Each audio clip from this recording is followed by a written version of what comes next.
Hello, everybody, and welcome to the Afternoon Tune. I'm your host, Josh, and with me, I got a special guest today, Macabre Storytelling. How's it going there, Macabre? Not too bad, man. I'm seeing some movies. Me and the wife will be going on our honeymoon in Tokyo in about 2 weeks, so we are excited for that. It should be fun. Hopefully, we won't um, love it so much that we don't want to come back to the U.S. So we'll see how that goes. Yeah, a lot of people, of course, like when the election cycle, a lot of people talking about, oh, should I move countries? Should I get out of the country there? With the recent election results, something we're going to be talking about a little bit today in our topic here. So, topic for today, no movies, no shows. Usually that's what I do, some movie reviews or some news discussions, trailers, that type of stuff here. A little bit of a different topic here. We're discussing just with the recent election, you saw a divide there, especially what people have talked about much in the recent years between young men and young women going more left, young men going more right. And I think you saw that in this recent election there. What's kind of your opinion on the recent election? As a liberal, lefty, lib cuck, pussy beta guy, I'm not too happy. I mean, granted, I am like a white dude, so I don't think my life will be impacted, but as much as it will be others. But yeah, I'm pretty not satisfied or happy with the results. Even more so as I'm seeing a lot of voices of his supporters or former supporters actually come out and be like, oh, I didn't know what tariffs were before I voted for him. And it's like, oh, well, this is, Yeah. and part of me is it's difficult because I'm sure we all feel the same way. And no matter what side you're on, when sort of like the side that you're not on wins, part of you is like, well, while part of me does want to see you sort of like almost reap what you sow, I do have sort of like a morbid, I don't want to say joy, but like when someone says like, oh, I voted for him without knowing any of his policies, and now I know that all of his policies are going to fuck me over, I'm like, well, hey, idiot. But at the same time, I'm like, regardless, I don't want that for you. I want you to do well. I don't want to see you, lose your job or, lose your income or, have prices spike. So it's a weird spot to be in, but I guess we'll see what happens. But And I thank you for joining me. Thank you for making time out today. I was going to do a show today, trying to find somebody. I was going to try to review Gladiator 2000 since the sequel is coming up nice. In a couple of weeks. I haven't watched that movie in a long time.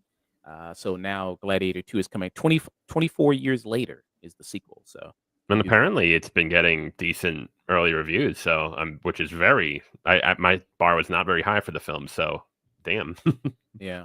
Normally, I don't. I know early reviews. Sometimes you can't really trust it all that much. Because people come out, they get to see it early, and they want to come out and be that enthusiastic about the movie. It's like, yeah, it's the greatest movie. There's so many examples of Suicide Squad. With the very first one, people came out and they go, "This is the best comic book movie ever." And then you Oh see yeah. it. So there's always examples of that. But yeah, this is getting good reviews. I'm not really that big of a fan of the first Gladiator movie that came out in 2000. Are you? No, I agree with you. It is a very well-made movie. The action scenes are very well done. However, when I step back and kind of look at the movie as a total, it sort of just is. It's like it won Best Picture back in 2000.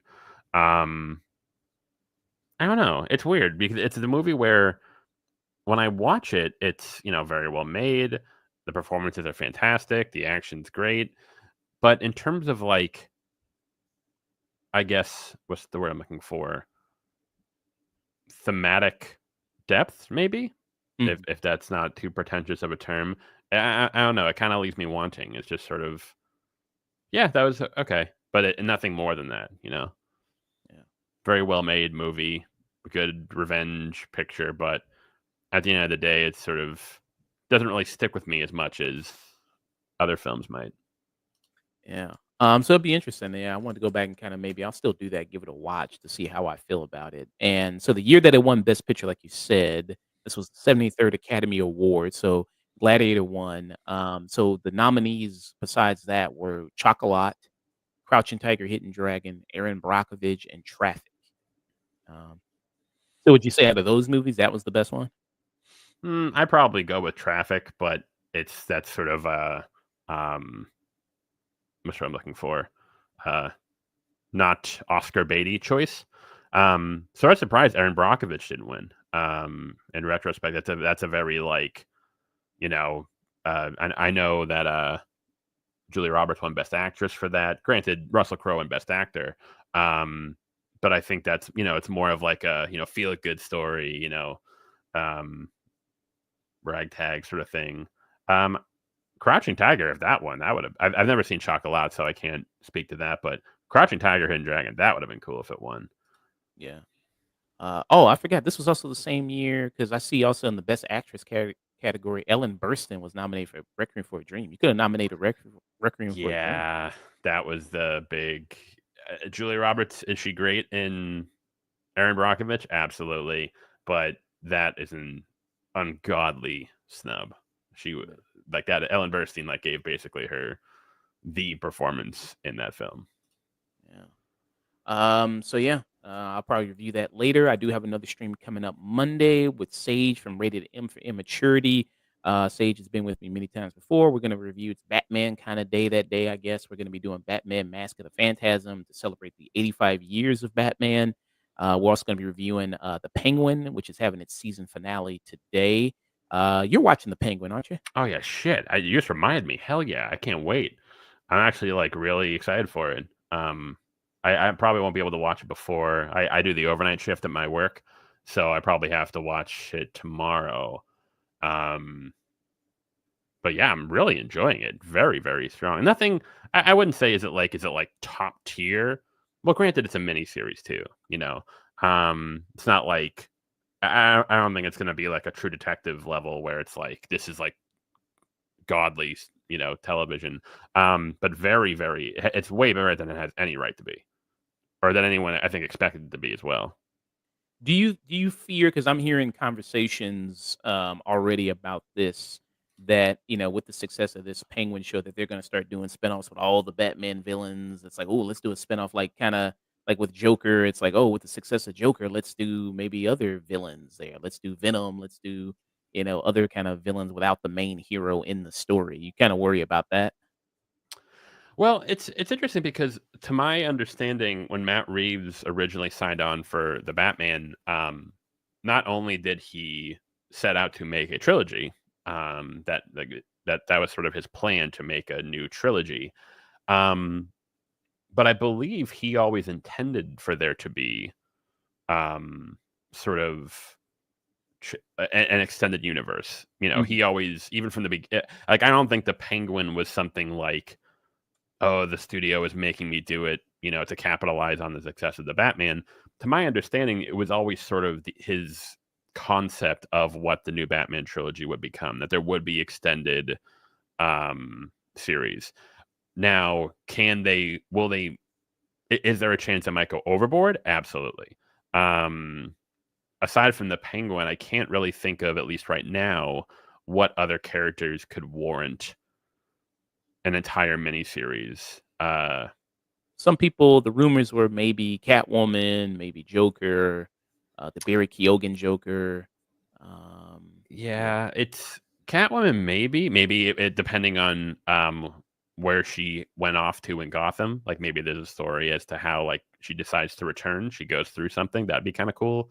Um, as for the Joker, I don't think so. I think that one's where it's more. I think it's if they're going to utilize him, it's best to stick him to the films.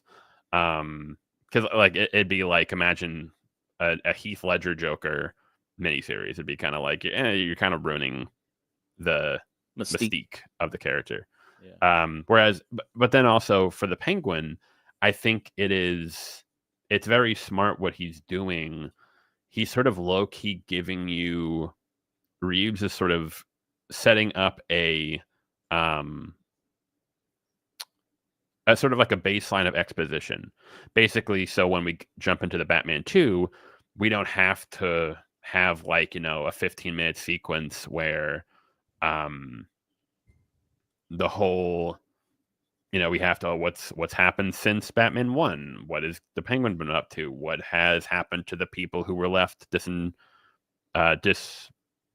oh my god, what's the word I'm looking for, not dislocated, oh my god, I can't, there's a term that I don't know why it's slipping my mind, but all the people who were affected by the Riddler's actions in 1.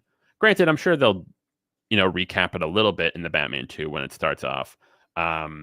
But it's kind of cool how the film, how the series is sort of, not only is it is it a good series in and of itself, but it's also setting up, adding world building to the universe. So when we hit the Batman 2, we don't really have to. Although then you could argue, does that mean, and this is sort of to your question about the extended universe, what I'm afraid of, will the Batman 2 be able to stand on its own, or is it sort of relying on knowing things or having watched the Penguin? I don't think they'll do that, because I think they've learned their lesson from Marvel, where it's just gotten to the point where I can't even watch a Marvel property because I'm so behind on what the hell is even going on with like 80% of the characters. But yeah, again, it seems like we will see. Mm, yeah. But, speaking of kind of the Marvel stuff there, did you or because people also, kind of because both, this DC had a big show out, Marvel had a big show out. Were you interested in Agatha or checking out Agatha at all? Or Absolutely not. and okay. and nothing to do with, that's sort of the, the all that MCU bullshit. Um that's a sort of annoying about it, where it's like, dude, it's like, oh man, Marvel's really gone downhill. It's like, bro, it's been going downhill for the last like 7 years maybe. When was Endgame? 2019, I think. Yeah, I think it was 29. Yeah, even leading up to Endgame, I was getting sort of tired with the all the setup of it. And then I hung around for Endgame. I was excited to see the end, but then after, it's just sort of like it's been having trouble finding its footing. And then of course all the you know the drama with Jonathan Majors, and they were going to do the Kang arc, but now they're not going to do the Kang arc, and now they're apparently doing the Tony Stark Doctor Doom thing, and it's like it really is. It's more a matter of like, if I watched one of the movies, would it be maybe like a fun time? Would I get some enjoyment out of it? Maybe, but it's just so, the lack of investment um, is really what I think is the biggest disappointment about the whole Marvel universe. Because yeah, even if I hear like, unless I heard reviews that the next Marvel show is like incredible, like really, really, really, really good. Um, there's because even if Agatha, from what I've heard, it's like, yeah, it's pretty good, it's okay, it's fun. I'm like, yeah, it's not enough for me to jump in though. It needs to be, if it didn't have to do with Marvel, maybe if it was sort of a standalone thing, but yeah, no, not really myself. Mm. I just did a review for Agatha, and it's good. Oh yeah, how was it? Was it from what I've heard? Yeah, it's pretty decent. Good. Yeah, it's solid. I think it's one of the better Disney Plus Marvel shows. I know that's not a high bar maybe for Yeah. some people. But yeah, I mean it's all right. I think it's fun. It's a fun type of show there. I know that, like you said, many people kind of feel the way that you do. It's just kind of like now that MCU has been around for, man, over 2 decades almost now. I mean, it's getting close to that. Like, it's over a decade. It started in '08 with Iron Man, and now it's 2024. And it's like, man, yeah, this content has just become so oversaturated now with so many shows, so many movies coming out. And I think one of the benefits of this year was that, there were less shows, less movies. MC only had one movie to come out, that was Deadpool and Wolverine. They had kind of a few shows to come out. It was, yeah, this and then X-Men. Well, I don't know if you want to count X-Men 97 as that's not really a part of the MCU, but it just as far as part of like having Marvel has to regain the trust in people again and get people back on board and knock down. It's like, okay, this project has to be good and this project has to be good to kind of get people invested again there. And yeah, I mean, this was fine. I thought it was fun. I like Catherine Hahn. I'm glad she's getting a chance to shine. I've always really liked her. She usually pops up in as supporting characters in comedies. And she's always very funny in the things. So this is only time I've ever seen her lead a project before, and I think she does a good job at that. Good cast as well, in this. Arby Plaza, who shows up in this, she has a lot of fun with it. If you liked her performance in Legion, where she was playing the Shadow King, I think you'll like her performance here as Death in this. So you'll like Nice. her like her a lot in that. Uh, You mentioned, have you seen Deadpool Wolverine? yes, I have. What did you think of it? I thought it was good. I mean, maybe some people go like, like, oh my god, the MCU is back again. Uh, the MCU is back and it's gonna change everything. I was like, okay, it's pretty much typically what the MCU has done, pretty much there, for the most of the time there. So I mean, yeah, I thought it was fun. I think the chemistry between Ryan Reynolds and Hugh Jackman worked, which is the core of the movie, and I think that's fine. What did you think about it? I have actually not seen it. However, I will say that a lot was spoiled for me, all the cameos and whatnot. Um, I do need to pull the trigger and watch it. However, I will say I think I guess what kind of like irked me about it, or what I don't really understand, is that from what I've heard of the film, and all the cameos, like there's tons of cameos. I'm kind of confused because I'll simultaneously hear from Marvel fans that like, oh, we want something new. We just don't want like you know cameos. We just don't want like, or what's the term, jangly keys. We just don't want the sort of. I've heard this in terms of like the Disney stuff too, the DCU or Star Wars. We just don't want like to bring back old characters. We want something new and fresh. But then from what I see, and maybe I'll be completely wrong, but from what I've seen of Deadpool and Wolverine, it's like, is this just feels like a remember this, remember this, remember this, remember this, and it's like, okay, well, I thought you guys didn't want this. Um, Again, I have not seen it, so I can't make a full judgment, but just from what I've seen, it seemed like all the praise for it was like LOL Reddit humor esque stuff. Yeah. I mean, I think that it was a lot of one, it was, you know, you hadn't seen Hugh Jackman back as Wolverine in a long time, so there Hmm. was that. About 7 years.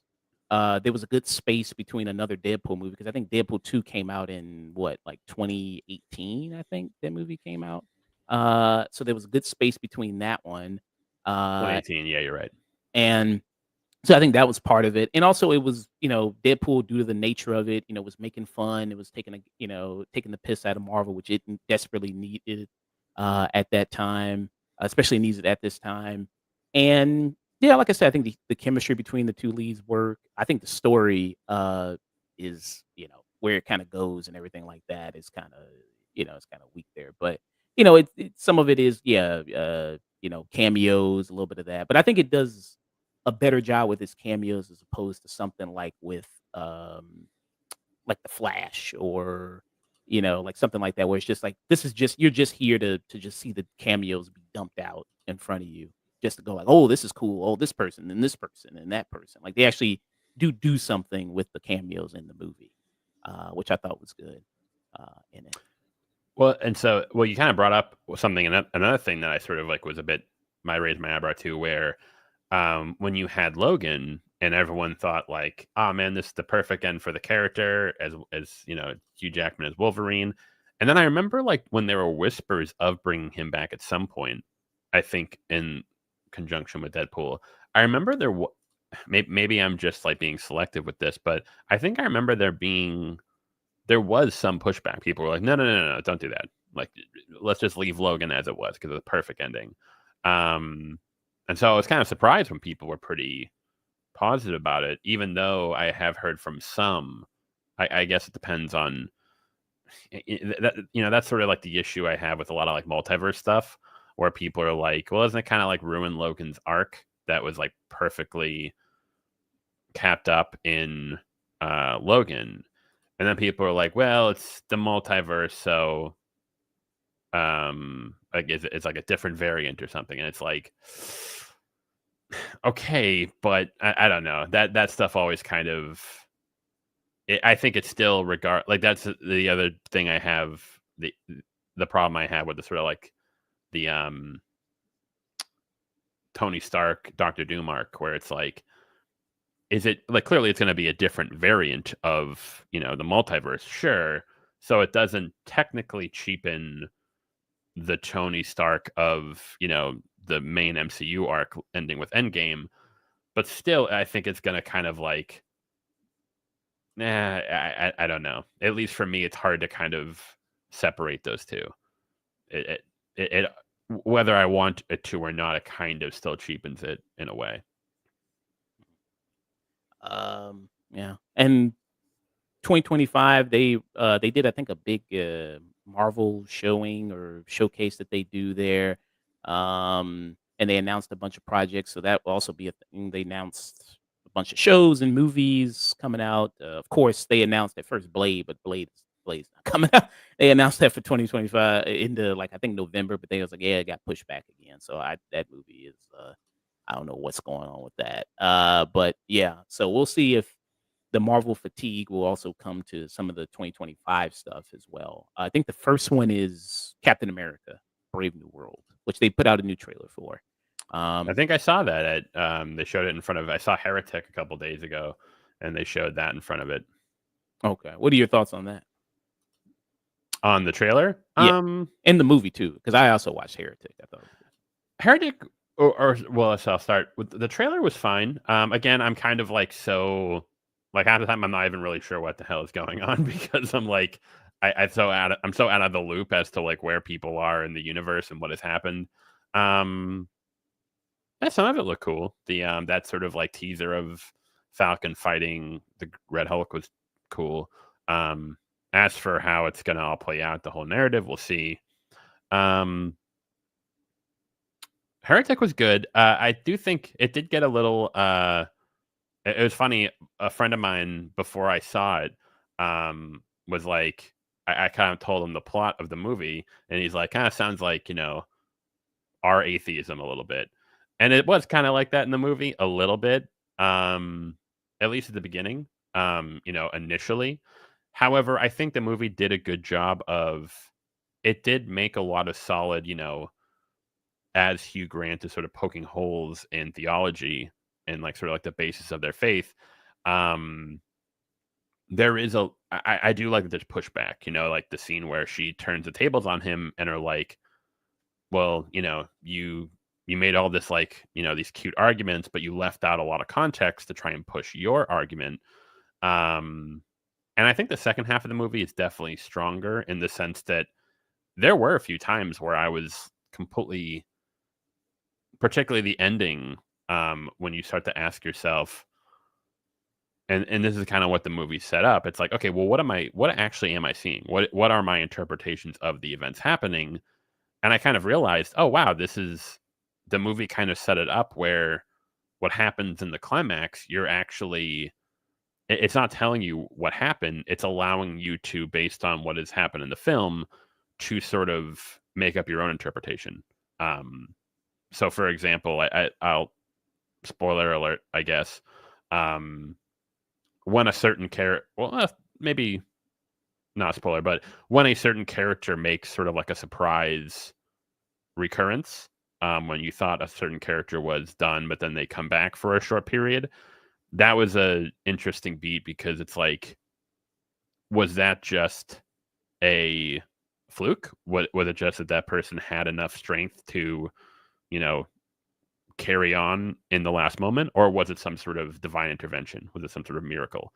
And the film doesn't tell you. It sort of allows you to make up your mind based on your faith. It's interesting. I kind of at first I was a bit skeptical, but looking back on it, I think I'm a bit more favorable. I thought it was very interesting. Yeah. Yeah, this was a solid movie. We gave it a tune in, me and Dusk. I think he gave it a little bit higher, I think, than I did. Uh, the Higher tune. perf- the performances alone, I think, really sell the movie. The two lead actresses and Hugh Grant are everyone's fantastic, and I think that in lesser hands, I think the movie wouldn't have been as good. But the three of them were fantastic, in my opinion. Mm. And Hugh Grant's had a little bit of a career resurgence a little bit. He's Hell coming yeah, back. brother. Things like was it Paddington that maybe started the career resurgence in like 2018? Was that what started it? I think so. I know he was in the Willy Wonka movie. I Yeah, that saw was that on. last year. Yeah. Yeah, that was kind of silly. I think he like straight up said like, "Yeah, I needed money." Um, He was good in it though. I liked him as the yeah, for what he was doing, he made it yeah. work. Um, but this movie really shows he was it really sort of he was creepy and unsettling, but he never overdid it. He almost had this like constant plausible deniability where he's being weird, he's being creepy, he's being manipulative, but he's playing it so um straight, or he's not going too far to the point where you're almost the whole time you're like, oh, maybe this guy isn't, you're almost like it's almost like you're being gaslit, where you're like, oh, maybe this guy is kind of a nice guy, I don't know. And I think the casting of Hugh Grant was perfect, in the sense that if it was like someone, I don't know who, but like, an actor who was like, I think of like, if it was cast as like Jack Nicholson, in The Shining. That's sort of like the big joke in The Shining, where it's like Jack Nicholson from the get go looks like he hates his family. Like he looks like an evil guy. So it kind of and granted, it works for the film, not so much the novel, which is why Stephen King hates it.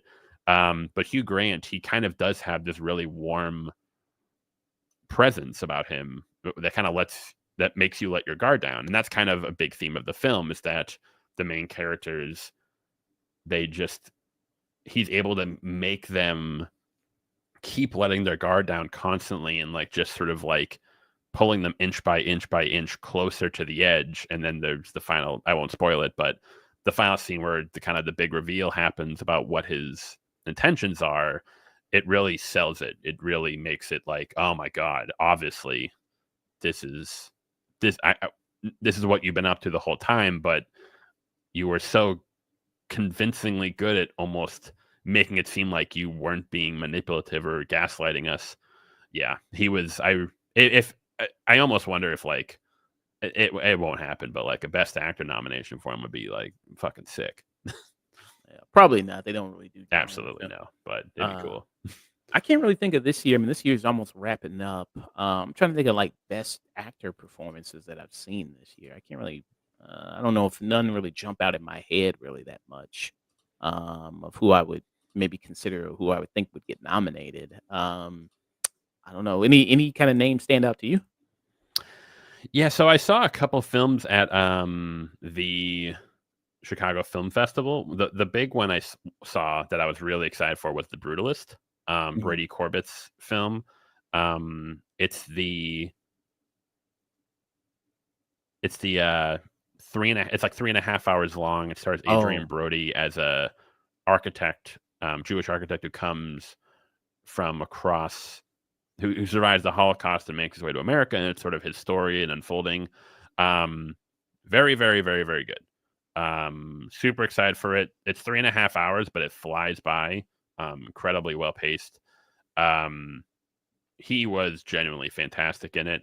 Granted, it is a bit strange because he only other time he won an Oscar was for The Pianist, which he also played a survivor of the Holocaust. So yeah. um, He's like, Granted, I I got to mean, go back to the basics again. I got to go yes, back. basically. I mean, granted, like this performance is different enough. Like it's not like he's just rehashing. This is a very, very, very strong performance. Um, I know Ray Fine for Conclave. I still need to see that. I've heard some good things about him. Um, some people have said Timothy Chalamet for uh, A Complete Unknown, the Bob Dylan film. Okay, is that pretty good? Maybe. Oh, that's getting good word of mouth. I haven't really heard anything yet, but people are sort of like, well, um, it's about Bob Dylan. It's a biopic. You know, the Oscars eat that shit up. So maybe. Yeah, I'm looking through my list right now for 2024. Yeah, I honestly wouldn't be surprised if Adrian Brody takes it home as of now, just because it fits the bill. Massive epic, really, Oscar baity stuff. Again, still a good movie. It's not like a bad movie, but um, imagine if Joaquin Phoenix wins for Joker 2. Insane. I don't think he's getting nominated again for that. Yeah. Yeah, because I'm trying to think. Yeah, Conclave, my co-host, he reviewed Conclave. He really liked it. Nice. He enjoyed that. I don't know, maybe the kid from Dee. I don't know, maybe you nominate him, maybe. That'd be awesome. Dee Dee fucking ruled. I love that movie. Speaking of which, Joan Chen for Yeah. Best Supporting Actress. I know that field is Saoirse Ronan for Blitz. I have heard, everyone's kind of talking about it's going to be her year because she starred in The Outrun, which she was getting a lot of buzz for, and everyone thought, she's been nominated like 4 times. This is going to be her year finally. But then this year's been stacked with Demi Moore in The Substance, Mikey Madison and Honora. I really hope she wins. You're going to see it soon, but she's really fantastic in it. Mhm. There's Angelina Jolie and Maria, which I have not really seen that much about, but apparently she's been getting a lot of favorability for it. So yeah, unfortunately, I think that what's going to happen is Saoirse Ronan might get through a snub for The Outrun, but they're going to want to give it to her for Blitz, which apparently she's really good in. But yeah, I'd rather see something like Joan Chen for Dee Dee. Who else was like a really good Margot Qualley maybe for The Substance, although they're kind of co-leads in that film, but the Oscars are always kind of fast and loose with that stuff. Yeah, I love The Substance, but I don't see anything really happening there with that. Might Unfortunately not. might get something maybe for the music, Yeah, Um, or it's the set design was actually really good too. Cinematography. I really hope if Demi Moore gets a nomination at least Best Actress, that'd be killer. Unfortunately, it's a really really strong race this year for female Best Actress. yeah. Yeah. So, yeah. And so I got that stream coming up Monday. And then Friday I got a stream coming up. Hopefully my co-host Dust can join me. And Nora's on the docket, and then that movie Red One, that Christmas Oh movie. God, yeah. Yeah. I still refuse to believe that's a real movie, but It looks. I'm like, there's no way. This looks like a fake movie in another movie, like this summer or no, this winter. Chris Evans. yeah, that looks like that's something you'd put on Netflix, but yeah. Is Uh, it not a Netflix movie? no, it's in theaters. It's coming to theaters. But is it like did Netflix make it? Is it No, a they didn't no? make it. Damn. That yeah, I literally thought this is like a Netflix made for Netflix movie. Yeah, like it just totally has that feel like a cast, a bunch of names you throw in there, and then go like, okay, people are gonna see it because it's Chris Evans and The Rock, and it's you got J.K. Simmons in here. It's like, oh yeah, a bunch of names you throw them in the pot, and yeah, sure, that's gonna people are gonna rush out to see it. But I mean, Lucy Liu's in it, so maybe I'll check it out. We'll see. yeah, But Lucy Liu's still looking good. Lucy Liu, man, she's still looking good. Wow, she's 55. Yeah, she's still looking good. Rats on Lucy Liu. Yeah. So, Macabre, let people know about you, your channel, everything like that, where people can find you. oh yeah, Macabre Storytelling on YouTube. Um, kind of I've been sort of taking a break from some videos. I'm still doing some long form ones. Um, Originally, I haven't really announced it to the channel yet, but I guess if you're watching, I was really trying to do the Barry video on the TV show Barry, which I've been working on. However, I've kind of hit sort of like a creative slump with it. So I'm actually considering maybe shelving it for now and doing the Euphoria video, which I sort of have a much more um, coherent through line, how I want to structure it and whatnot. So we'll see. I don't want to do this, but if the alternative is me never, it taking me another 6 months to get the Barry video out, then I think it's best for everyone. I don't want to kind of get stuck in a rut and then come back to it when I can. Mm, okay. And I greatly enjoy your videos here. Seeing, I just checked out your Roadhouse video, which is going to probably be relevant in this upcoming discussion here. Lessons in manhood. There, I checked out your bear video. That was also really good. I watched that video after I saw the bear. After I watched both seasons, I still have not checked out the third season. But I don't know, for some reason, seeing people turned on the show in the third season. I don't know. Like people went like, "Yeah, I told you this was a shit show," and everything. I was like, I don't know what happened. Well, yeah. So the thing to keep in mind for season three, and I will stand by this. What I think happened was season three originally was going to be the final season. It was going to wrap everything up. But what happened was, for whatever reason, whether it was because the creators just had too many ideas they wanted to fill in, or they couldn't balance it properly, or and I'm going to give the creators the benefit of the doubt and say this is what happened. I think Hulu, because The Bear was such a hit, kind of pressured them, or at least kind of floated the idea to like, hey, can you take this final season and kind of make it a two-part thing? Because at the end of, it's not a spoiler or anything. At the end of season three, it leaves off with a really massive cliffhanger, and it says to be continued, which was not present in season one or two. So what that makes it seem like is that if you look at season three as the first half of the final season, and the season, quote unquote, season four will be the second half of the final season, um, it goes down a lot more smooth. Granted, I do think that season three is because that's sort of the issue. A lot of people were like, why did it end on such an anticlimactic note? And it's like, well, because we're only halfway through the final story arc. And so people waited for so long for it to come back, and they're so excited, and then they get let down. I think that was the big issue there. Granted, I still think that season three, it's 10 episodes. It should have been maybe like 6 or 8. It should have been 2 mini seasons of 6 to 8 episodes. But I think it's just because, people really wanted it. Hulu was like, hey, this is a huge hit. We need this. We need you to keep it going a little bit. So yeah, I'd almost recommend waiting for the final season to come out. Which, granted, I don't think that's been confirmed. The next season will be the final season. I am 99% sure it will be. In fact, I actually think, from what I've heard, is that the creator, they shot a bunch of, they actually shot more footage and more episodes than are in season three. So it almost sounds like a situation where they shot season 3 and 4 concurrently, all as kind of one big season, and then they chopped it up into season 3 and 4. Okay. Again, I'm not completely sure on that, but from everything I've read, everything I've seen watching the season, I think that is the main culprit as to why it's the reception that it's gotten. Mm.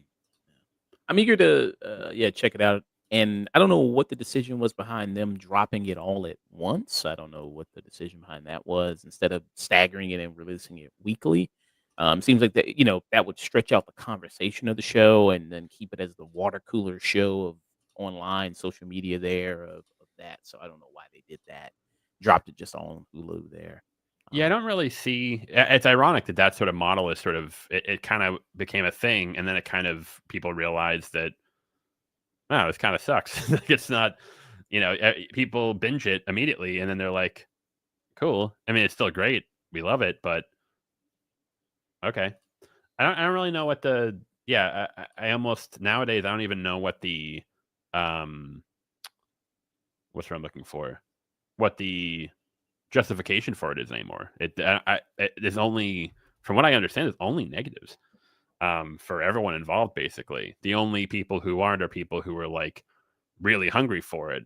But if they're that hungry for it, then they'll just tune in every week. Um, or maybe there could be a compromise, like instead of dropping them week by week, maybe like two episodes a week.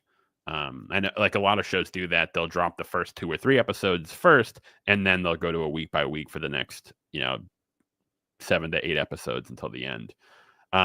Yeah, no, you're completely correct. I have no idea why we're still doing the drop it all at once stuff. Yeah. Like, even Netflix, like, with their bigger shows, they're like, "Okay, we're gonna make you wait." Like Cobra Yeah, Kai, they split that up into 3 parts, where, they I think actually, the second part of this season is coming up, I think, in next week, or yeah, this week. It's coming out, and then the other part of it is gonna be coming out next year in, like, January or something. Uh, gotcha. they're doing that, and they're also gonna do that with, co Stranger Things. They're also gonna do that with Stranger Things as well. They're Yeah, doing the Stranger, that's a perfect example. I think the most recent season, season 4, it was weird. It was 9 episodes. They dropped the first 7 immediately, and then they waited like 2 weeks and then dropped the last two.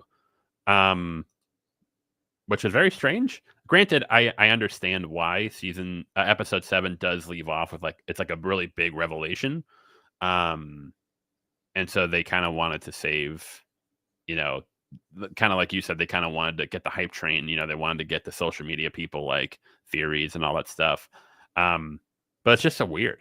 First 7 episodes, and then 3 weeks later, the last two. It just seems very arbitrary. Like either do a drop it all at once if you want, sure, but it's just kind of silly, in my opinion, or just do week to week. There's no real reason as to not do that, in my opinion. Yeah. They're doing it with some of the anime shows like, Dragon Ball, Diama. They're doing it with that. They're releasing that weekly instead of, all at once. Um, yeah. So whenever you come up with a new video, I'll be anticipating there. Whenever you come out, I'll be giving it a watch there. I think my first video watching of yours, was the manhood video that you did, the pickup artist video. I think that was the first video I ever watched, and Oh, the male dating and sex. Yeah, it's been a while for that one. that was 3 years ago. I'm looking at it right now. Yeah. So yeah. So that was kind of for you. Was that the big kind of where you kind of really popped off there, and you really blew up from that video, or you think it was a collection of things?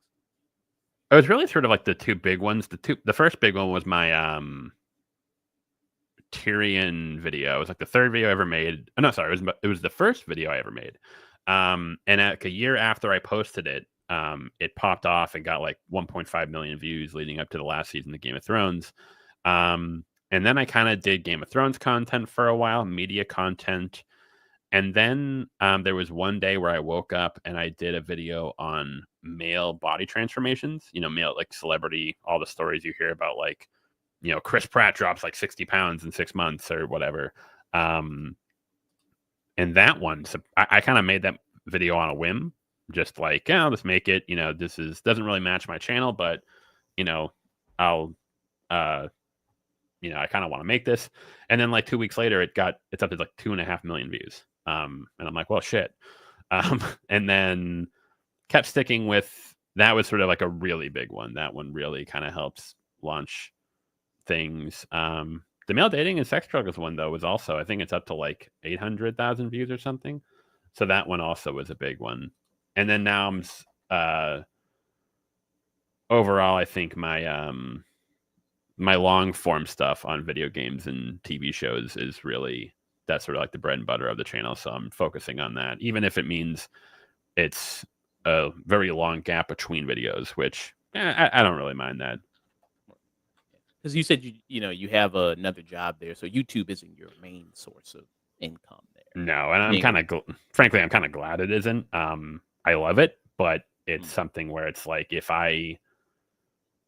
it was something where I felt the pressure to putting out. There was like a year there where that's what was happening, where I was like, I need to put out a video every month, if not every 2 weeks, and I was getting like my ass kicked. It was just Mm. not having fun. It was just felt like a job. The quality of the videos was dropping because I wasn't really in it. Because I was just kind of trying to churn them out as fast as I could. Um, so yeah, luckily I've kind of stepped away from that and found a good balance. Okay. Yeah. Well, let's get into this topic here. Don't want to keep you for too long. There, but it's fun been talking to you about entertainment there. Bunch of good stuff. Got a wealth of knowledge there, so it's been good. Um, and of course, after this stream, I'm gonna go ahead and raid somebody. Vanny Fears, I see is on right now. He's playing Dragon Age. I see Rini Goddess is on. I see Melon's Chloe's on Baldur's Gate 3. Are you on Twitch at all? I tried like once. I was like, oh, maybe I'll do video game streams on there. But then I realized that YouTube and Twitch have a thing where they don't allow you to simulcast. They don't allow you to stream simultaneously. Mhm. So at that point, I just said screw it, and I made a second YouTube channel for. So anytime I do live streams, I just do it on my second channel. It's really small, but just so the main channel doesn't get clogged up with a lot of like random stuff. Mm, okay. Yeah. So yeah, I got some good people. I can read after this. So very nice. Awesome. So let me pull up what we're going to talk about here. So I'm going to pull up some tweets here. Just going to read them off. It's not to just to talk about what people talk about on Twitter, but this is going to lead into more of a broader discussion here. Just about what happened with the election, and just about you know, how that kind of ties into everything, pop culture, how much it ties into politics there. So you got this tweet right here, and I'm going to pull up some other examples of some other tweets. So you got this one right here, where it says, and this is a response to a person who this is a quote tweet. So the first person here says the right wing radicalization of high school and college age men is truly one of the biggest crises in the U.S. and it goes nearly completely unaddressed there.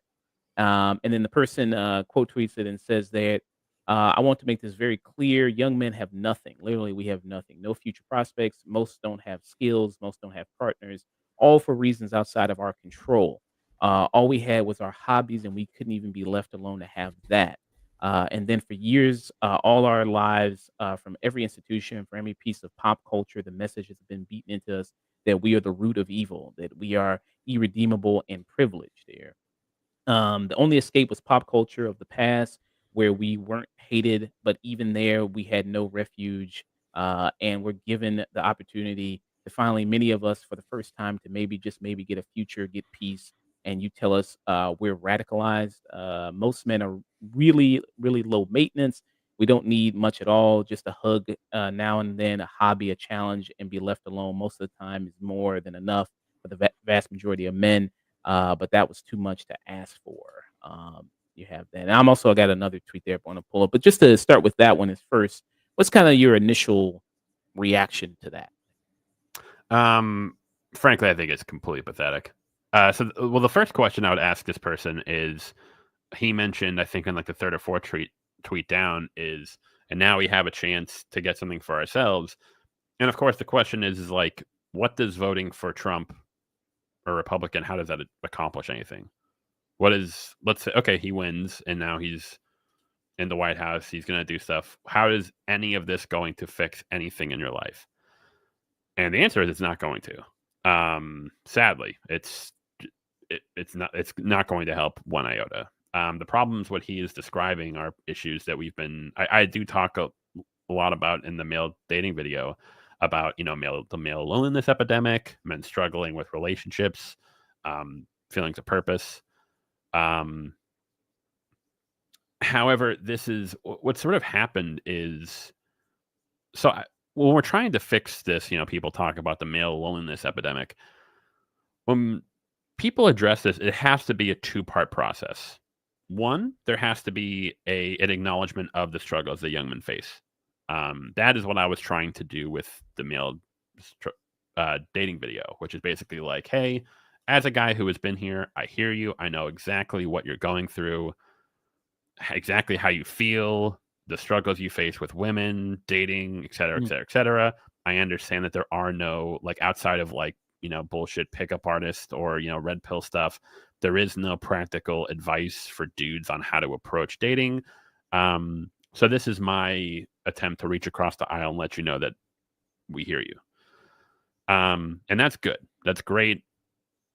I think that is a very, very important piece of the puzzle. The issue is the next step is like, okay, we've acknowledged the issues that you are facing. Now it's time to put that aside for now. And now we have to make an attempt to address what is going on. So if you're a guy who doesn't feel you have a purpose, we need to sit down and we need to discuss, okay, what do you like to do? What do you feel good doing? What are you good at? And start to form a game plan.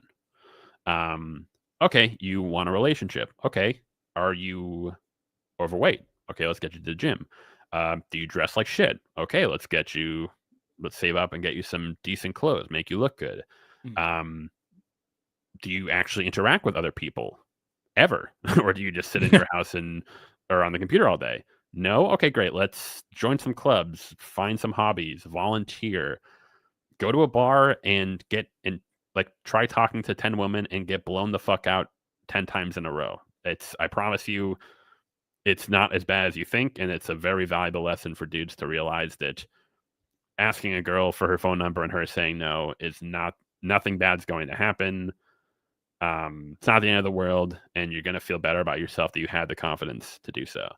Um, there has to be this sort of methodical, okay, we've addressed the issues that you're facing, but now particularly as like, talking about like as a young man, you kind of have to, for lack of a better term, man up a bit. You have to make the steps to improve your life.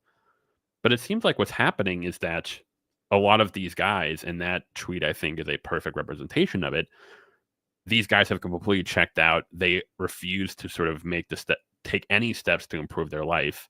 And not only that, but they have gotten to a point where they have completely refused to accept any accountability. So I don't know if you want to pull the tweet back up, but the Yeah. first thing Good. he says is that men have no skills, men have no partners, and then he adds, for reasons completely out of our control. Yeah, that's the very first one. Yeah. That's the Yeah, start. all for reasons outside of our control. That part right there is like the death rattle. That is once you, again, dudes, I understand it's hard to talk to women. I understand the issues you face. I understand what's stacked against you.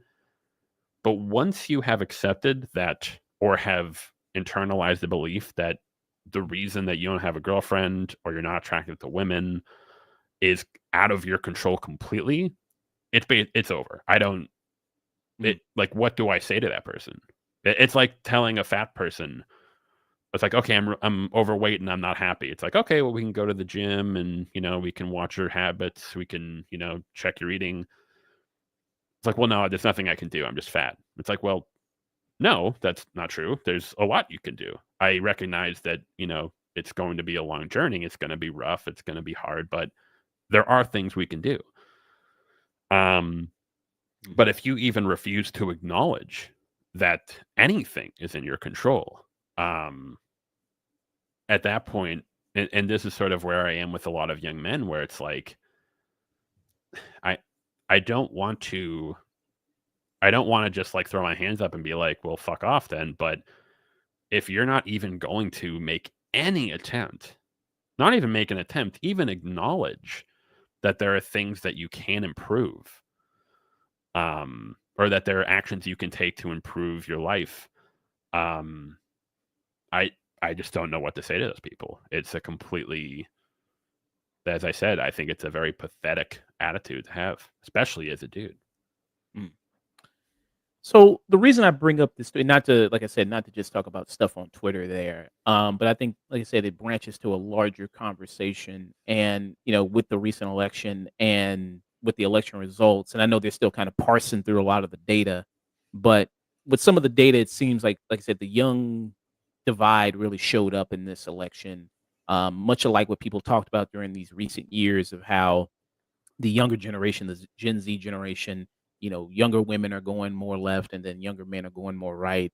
and then the reason why younger men pick Trump. And then when I was out tabling just recently, I work for a political organization there, and then just talking to a guy, and then he says, like, well, I got friends who are into Trump, and he says, like, he asked them, it's like, well, why are they into Trump? He says, like, well, why are you into Trump? And they really didn't have a an answer. He said, and most of it just was like, well, just yeah, I mean, Trump, he's cool, that's the guy. It's And a lash.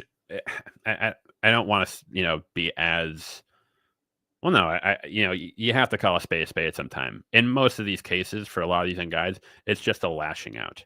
It is because again, like you said, you ask the person, okay, I understand all these issues that you're facing as a young man. How is voting for Trump or the Republicans, even a lot of the red pill dudes, even like Andrew Tate or all this stuff? Again, a lot of those guys do, and this is why they're so attractive to young men. A lot of these guys do correctly point out the issues the young men face: loneliness, isolation, struggles, dealing, interacting with women, and that's why a lot of guys gravitate to them. But then, you ask them, actually sit down. Like, what is Andrew Tate actually telling you to do that's going to improve your life, or Joe Rogan, or Trump, or any of these guys?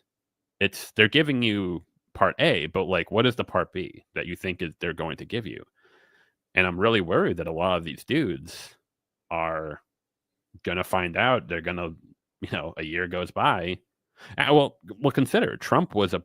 This is sort of like the big joke where it's like Trump was president for 4 years, from 2016 to 2020. mm, If you're a dude who's 30, you were in your early 20s when Trump was in office. Okay, so what happened with it? Nothing he did. Like, if you're 30 and you're single and still lonely and can't talk to girls, clearly nothing when he was in office, nothing that he did helped you to gain skills or anything. So what's going on?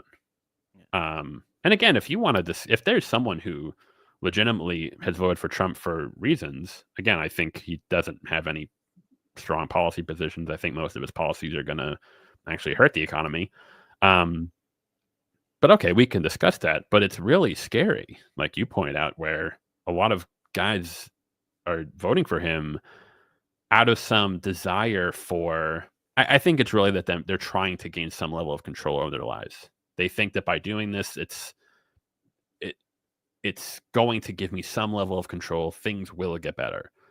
uh, But unfortunately, I'm very afraid that, again, I would ask that the guy who tweeted that, like, let's say everything that you're saying is true. What now? What is going to improve this situation? And the answer is that Trump isn't offering you anything. yeah. And yeah, when I was speaking to that guy, yeah, like I said, so I think there's a subsection of people who did vote for him because it's vibes, because it's vibe based, and because he triggers the libs and owns the feminist, and and he's gonna fight back against in pop culture, and like the person said in the tweet, like, for decades now, we've been treated in media as the root of all evil, and all white men are bad, and all white men are evil, and the reason that Harris lost is because Harris, you know what I mean. She said that the Dems are saying that white men are bad and evil, and it gets reiterated in pop culture there. And I was just, I went back and forth with somebody. Again, that conversation comes up there online, just about media and wokeness and all that stuff like that. Of like, all white men are now portrayed as evil there. One, I say to that is like, one, do you want? I mean, every white guy in every story can't be the hero every time. And two, if you clearly look at media, that's just not the case. And then they say, well, name some male characters there, that white male characters that are, cool, or that are, what I mean, a positive representation. And it's like, well, you got characters like Jack Reacher, you got characters like John Wick. You had last year, you had that movie, The Iron Claw, which was very great. That showed a lot of that. You had Oppenheimer there, very complex representations and characters there. So clearly that's not true. And then it seems like most of it is just coming from, because when you say, okay, name some examples of some movies that hate men, and then they'll bring up the same MCU Marvel shit from years ago. They're still talking about Captain Marvel and She-Hulk. And it's like, you That know, sort the of it gives the game away in a way where it's like, if why are we this is such a yeah, man, this is all the time. It's like every female character. It's like, and then you name female characters from like 8 years ago, and I'm like, well, hang on. Like, even if I agree with you that that's true, it's like, why do we have to go back 8 years? What about yesterday? Or another issue that I have is when people. Oh, actually, you know what? I'll be right back. I'll be 2 seconds. My apologies. no problem. So yeah, so that's kind of just one thing I would, kind of ask the people there, how do you kind of combat that with the fact that, yeah, I mean, when they say like all this media is doing it and you can name hundreds of movies and shows and that all kind of depict white men as bad, it's like, well, I can probably counter that with also examples of showing white men in a positive light. And then they'll bring up, kind of the examples of like Luke Skywalker or Indiana Jones or James Bond. It's like they ruined those legacy characters and those things.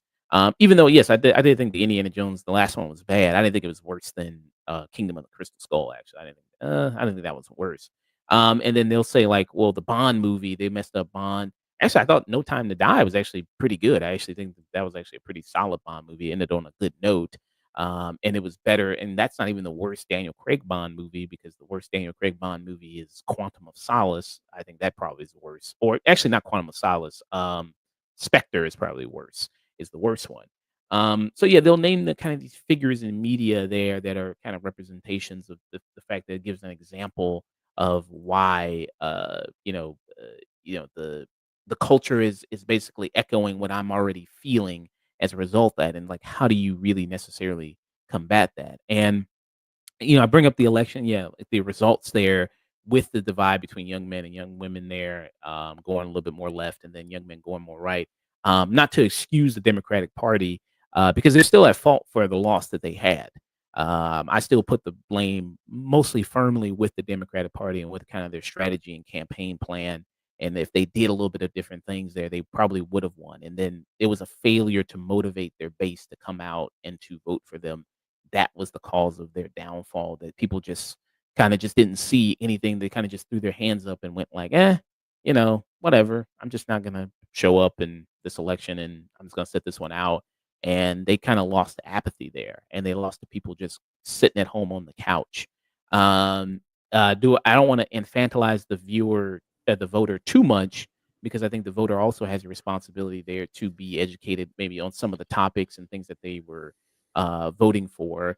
And back to that conversation I had with that guy, he also said like he went to Harris rally, a campaign rally, and he was like, "Well, I liked what she was saying. I looked at her policies, and they would obviously benefit me more than Trump's policies, but she still didn't feel like she was speaking to me as a man.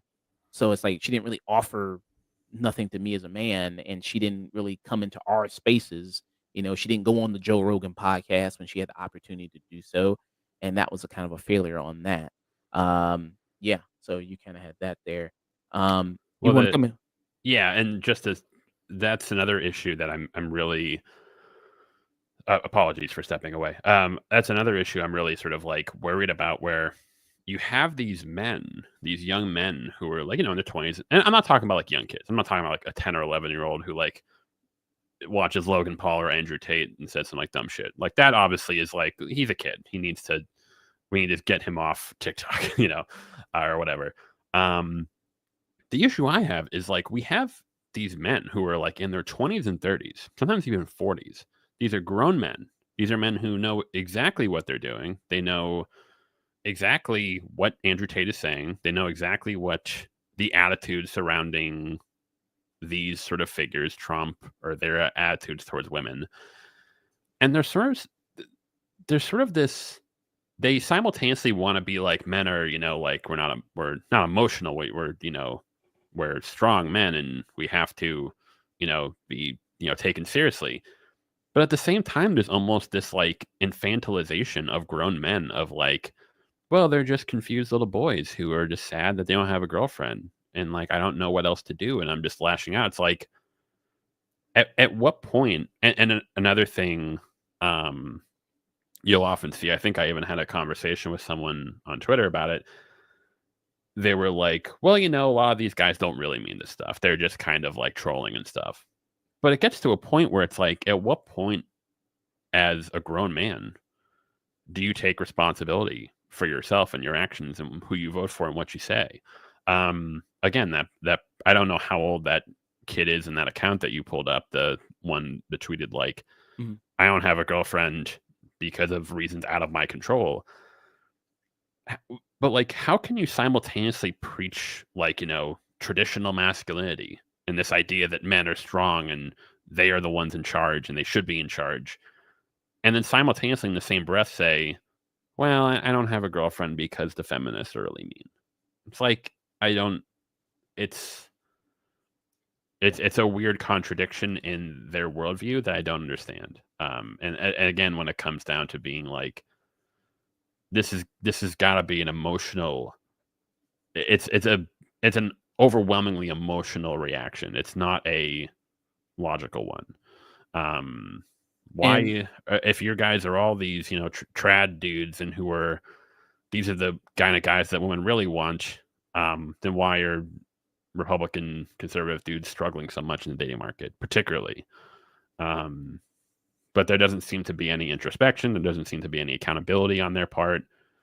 And so at that point, it's like, I'm not your mom. I'm not your dad. I can't hold your hand. You're a grown man. You have to, I can help you. I can give you, empathy, but you have to be the one who takes the first step. But if you're not willing to do that, there's nothing I can do for you.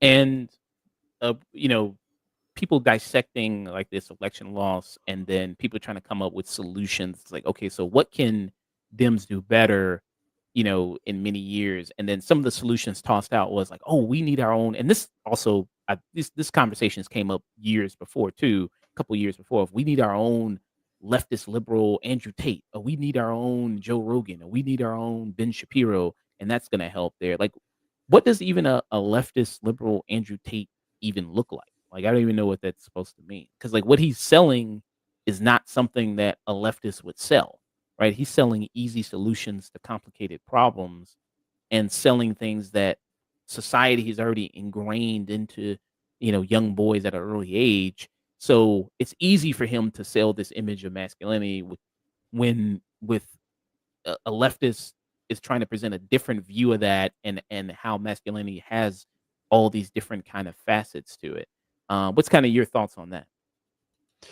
Yeah, the flaw in that argument is that Andrew Tate isn't like, this is sort of like the big sort of um this is the big sort of like what I'm looking for, uh magic trick, if you will, with Andrew Tate. What is Andrew Tate actually offering young men? He is, as I said, he is giving you the A part where he's like saying, "Hey, I understand where you are coming from. I understand why you're frustrated. I understand that for women, it's you're struggling."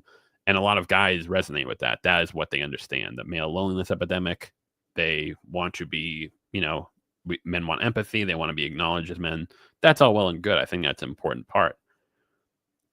But then you look at the B part. Okay, so what is he telling you to do? And all of his advice, well, when he's actually not giving advice, that's another thing with a lot of these, um, whether it's Fresh and Fit or Andrew Tate, they claim to be about men's self improvement. 90% of it's just bitching about women. It isn't actually giving dudes any practical advice. But then when they do give you advice, um, it's either ridiculously unattainable goals. So, like, women aren't going to fuck you unless you make $500,000 a year and have 3 Bugattis. Um, or they have a very toxic, cold view of relationships. They view relationships as incredibly transactional. Like, a woman will only love you if you provide, and if you stop providing, she will drop you and fuck Chad. So even for the dudes, so even if they say it's like, hey, there's only like a 10% chance that you'll do this, but this is how you do it. Most of the dudes are going to be like, well, that sounds awful. Why would I even want to be around women? You spent the last you spent Mm. 90% of your time shitting on women and telling us how women are bad and they're evil and they're greedy and they're not empathetic to men. So why are you even giving me advice on how to enter relationships with women? And that's sort of the thing, is that it's not really about that. It's a lot of these guys have realized that they've monetized they've monetized the male loneliness epidemic. They're not actually giving solutions. They're just reveling in the black pill, if you will. They're just reveling in the despair. Um, And you can look up videos people have done of Andrew Tate, bragging about all the money he's gotten from dudes and with it's the yeah. it's Oh, you pathetic. It's he's open. He's openly he knows. I think just recently he said, I'll never do crypto. Crypto's gay. Crypto's a scam. And then, now he's out. Now he's doing crypto. It's ridiculous. There have been, and again, it gets to the point where I'm like, guys, I don't like. It's like, well, Andrew Tate, no one else is offering me anything, and but then there's also the infantilization of like, well, young guys, we have to show them something better. We have to show them that Andrew Tate's not a good person. It's like, this is well documented, guys. This is like, it's not any secret unless you're like literally 10 years old. The idea that if you're a grown man, the idea that you can look to Andrew Tate as a good person in any capacity is absurd. And so the question is that at what point do we hold these men accountable? At what point do we hold a grown man accountable for, if you're following this guy, if you're standing this guy, I'm going to judge you. Of course I am. I have to. It's ridiculous. I can, like you said, I can show you a dozen videos explaining in depth all the shit he's done, all the scams that he's done, all the contradictions in his worldview and his personal life. But the guys don't care. They just, again, if you're like 10 years old, that's one thing. But if you're 20, 25, 30, there's no excuse. It's absurd. But sorry, to kind of bring it back. So sort of like the bait and switch with the whole, we need like a leftist Andrew Tate, is that no, we don't, because if, say hypothetically, we did have a quote unquote leftist Andrew Tate, whatever, it's not going to change anything, because those men are going to, even if those men flock to that person, it's not offering these men a solution. It's not giving them any practical advice. It's not improving their lives. That actually would be a very interesting poll to do, is to take, if you look at, say, like a follower of like Andrew Tate or Fresh and Fit, if we took a poll of like 100,000 or a couple 100,000 of their viewers or their fans over a 5 to 10 year period, again, I don't want to go like, we don't want to do it too soon, because a lot of dudes will like, it's like a drug. It's like, it's like, oh, you get the hit, it feels good, but then it kind of fades. Over the course of a 5-year period, how much has listening to this guy actually improved your life? And I'm going to venture to guess that 95 to 99% of them are in exactly the same spot they were. And this is going back to Trump. So you're a dude who's 30, you're single, you have no prospects, no skills. Trump was president for 4 years. You were in your early 20s, mid 20s, maybe. What happened? Why didn't your life improve during that period? And it's really scary that I think a lot of dudes are thinking that like, yeah, this is going to change my life, bro. And then 4 years down the line, not only are they going to be in the exact same place that they were, but now it's 4 years later. They've wasted 4 years of their life on nothing. They're in the exact same place they were. And I'm gonna reference a video. FD Signifier, he did a video about the manosphere. He's done many videos about manosphere, about incels. There, and in one of those videos, he was talking about it and saying that, just talking about the pipeline of how men get into these spaces, of getting into following these red pill spaces and get to stand there. And you do have some of them who mostly get in there at a younger age, in their early 20s, late teens, there, and then they kind of mostly leave the space there as they kind of get older, because maybe they have more experience with women, and then they realize, okay, well, all women aren't all bad, and then maybe they leave there. They finally do get a girlfriend, but then you have more of the lifers there, more of the dudes who do stay there until their 40s or 50s, because you have people like Rollo, what's his name, Rollo Tomasi there, who he's in his 60s or something, that guy, and people still follow him. And you've had, pickup artists who've been in the game for decades there, who men have followed him as well.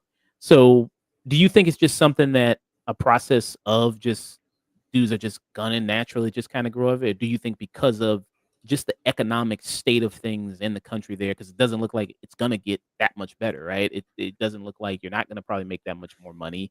You're not gonna have the envisioned dream that people sell to you of working one job and having a wife and then multiple kids and supporting all that on one check and then living in the suburbs and having a house and everything like that. You're not gonna live this idealized dream that you're envisioning. Um, do you think that it's just going to continue more young men are going to get radicalized there through the kind of red pill spaces there, and they're not going to grow out of it? Well, it's weird because on one hand, you are correct in the sense that I think a good portion of men who they like Andrew Tate or whatever they're in the manosphere, yada yada yada.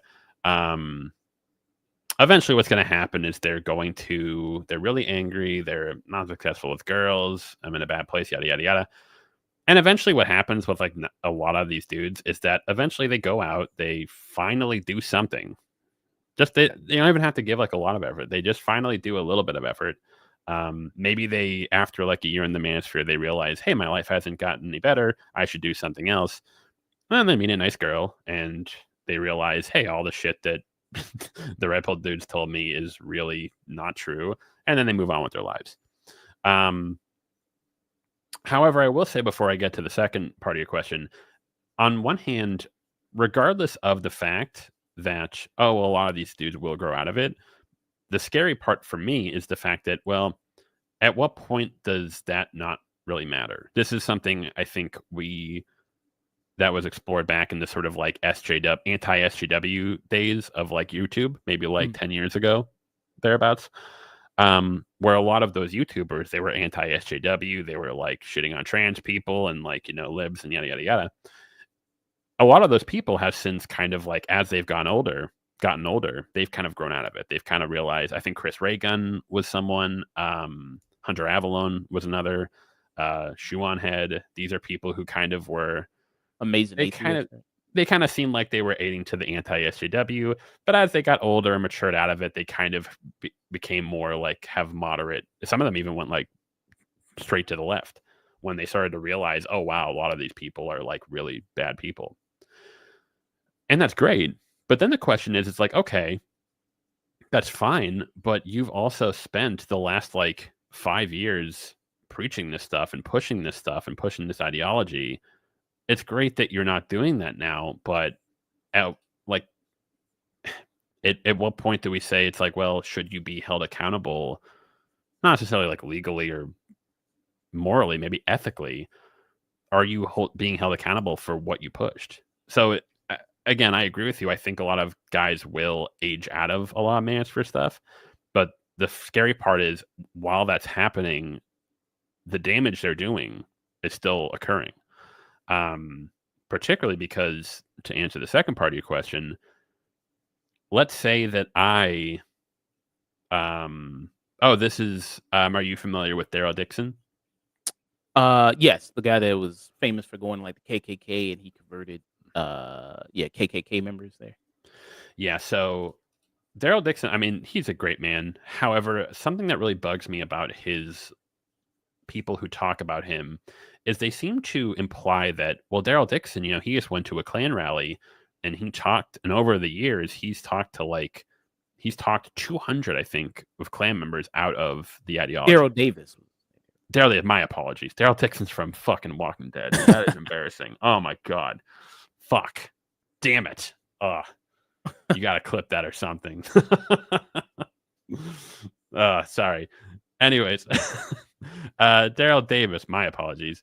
He, so he's talked something 200 men out of their ideology, which is fantastic. That is great. The issue is not necessarily with him, but people who sort of use him or talk about him and his work is that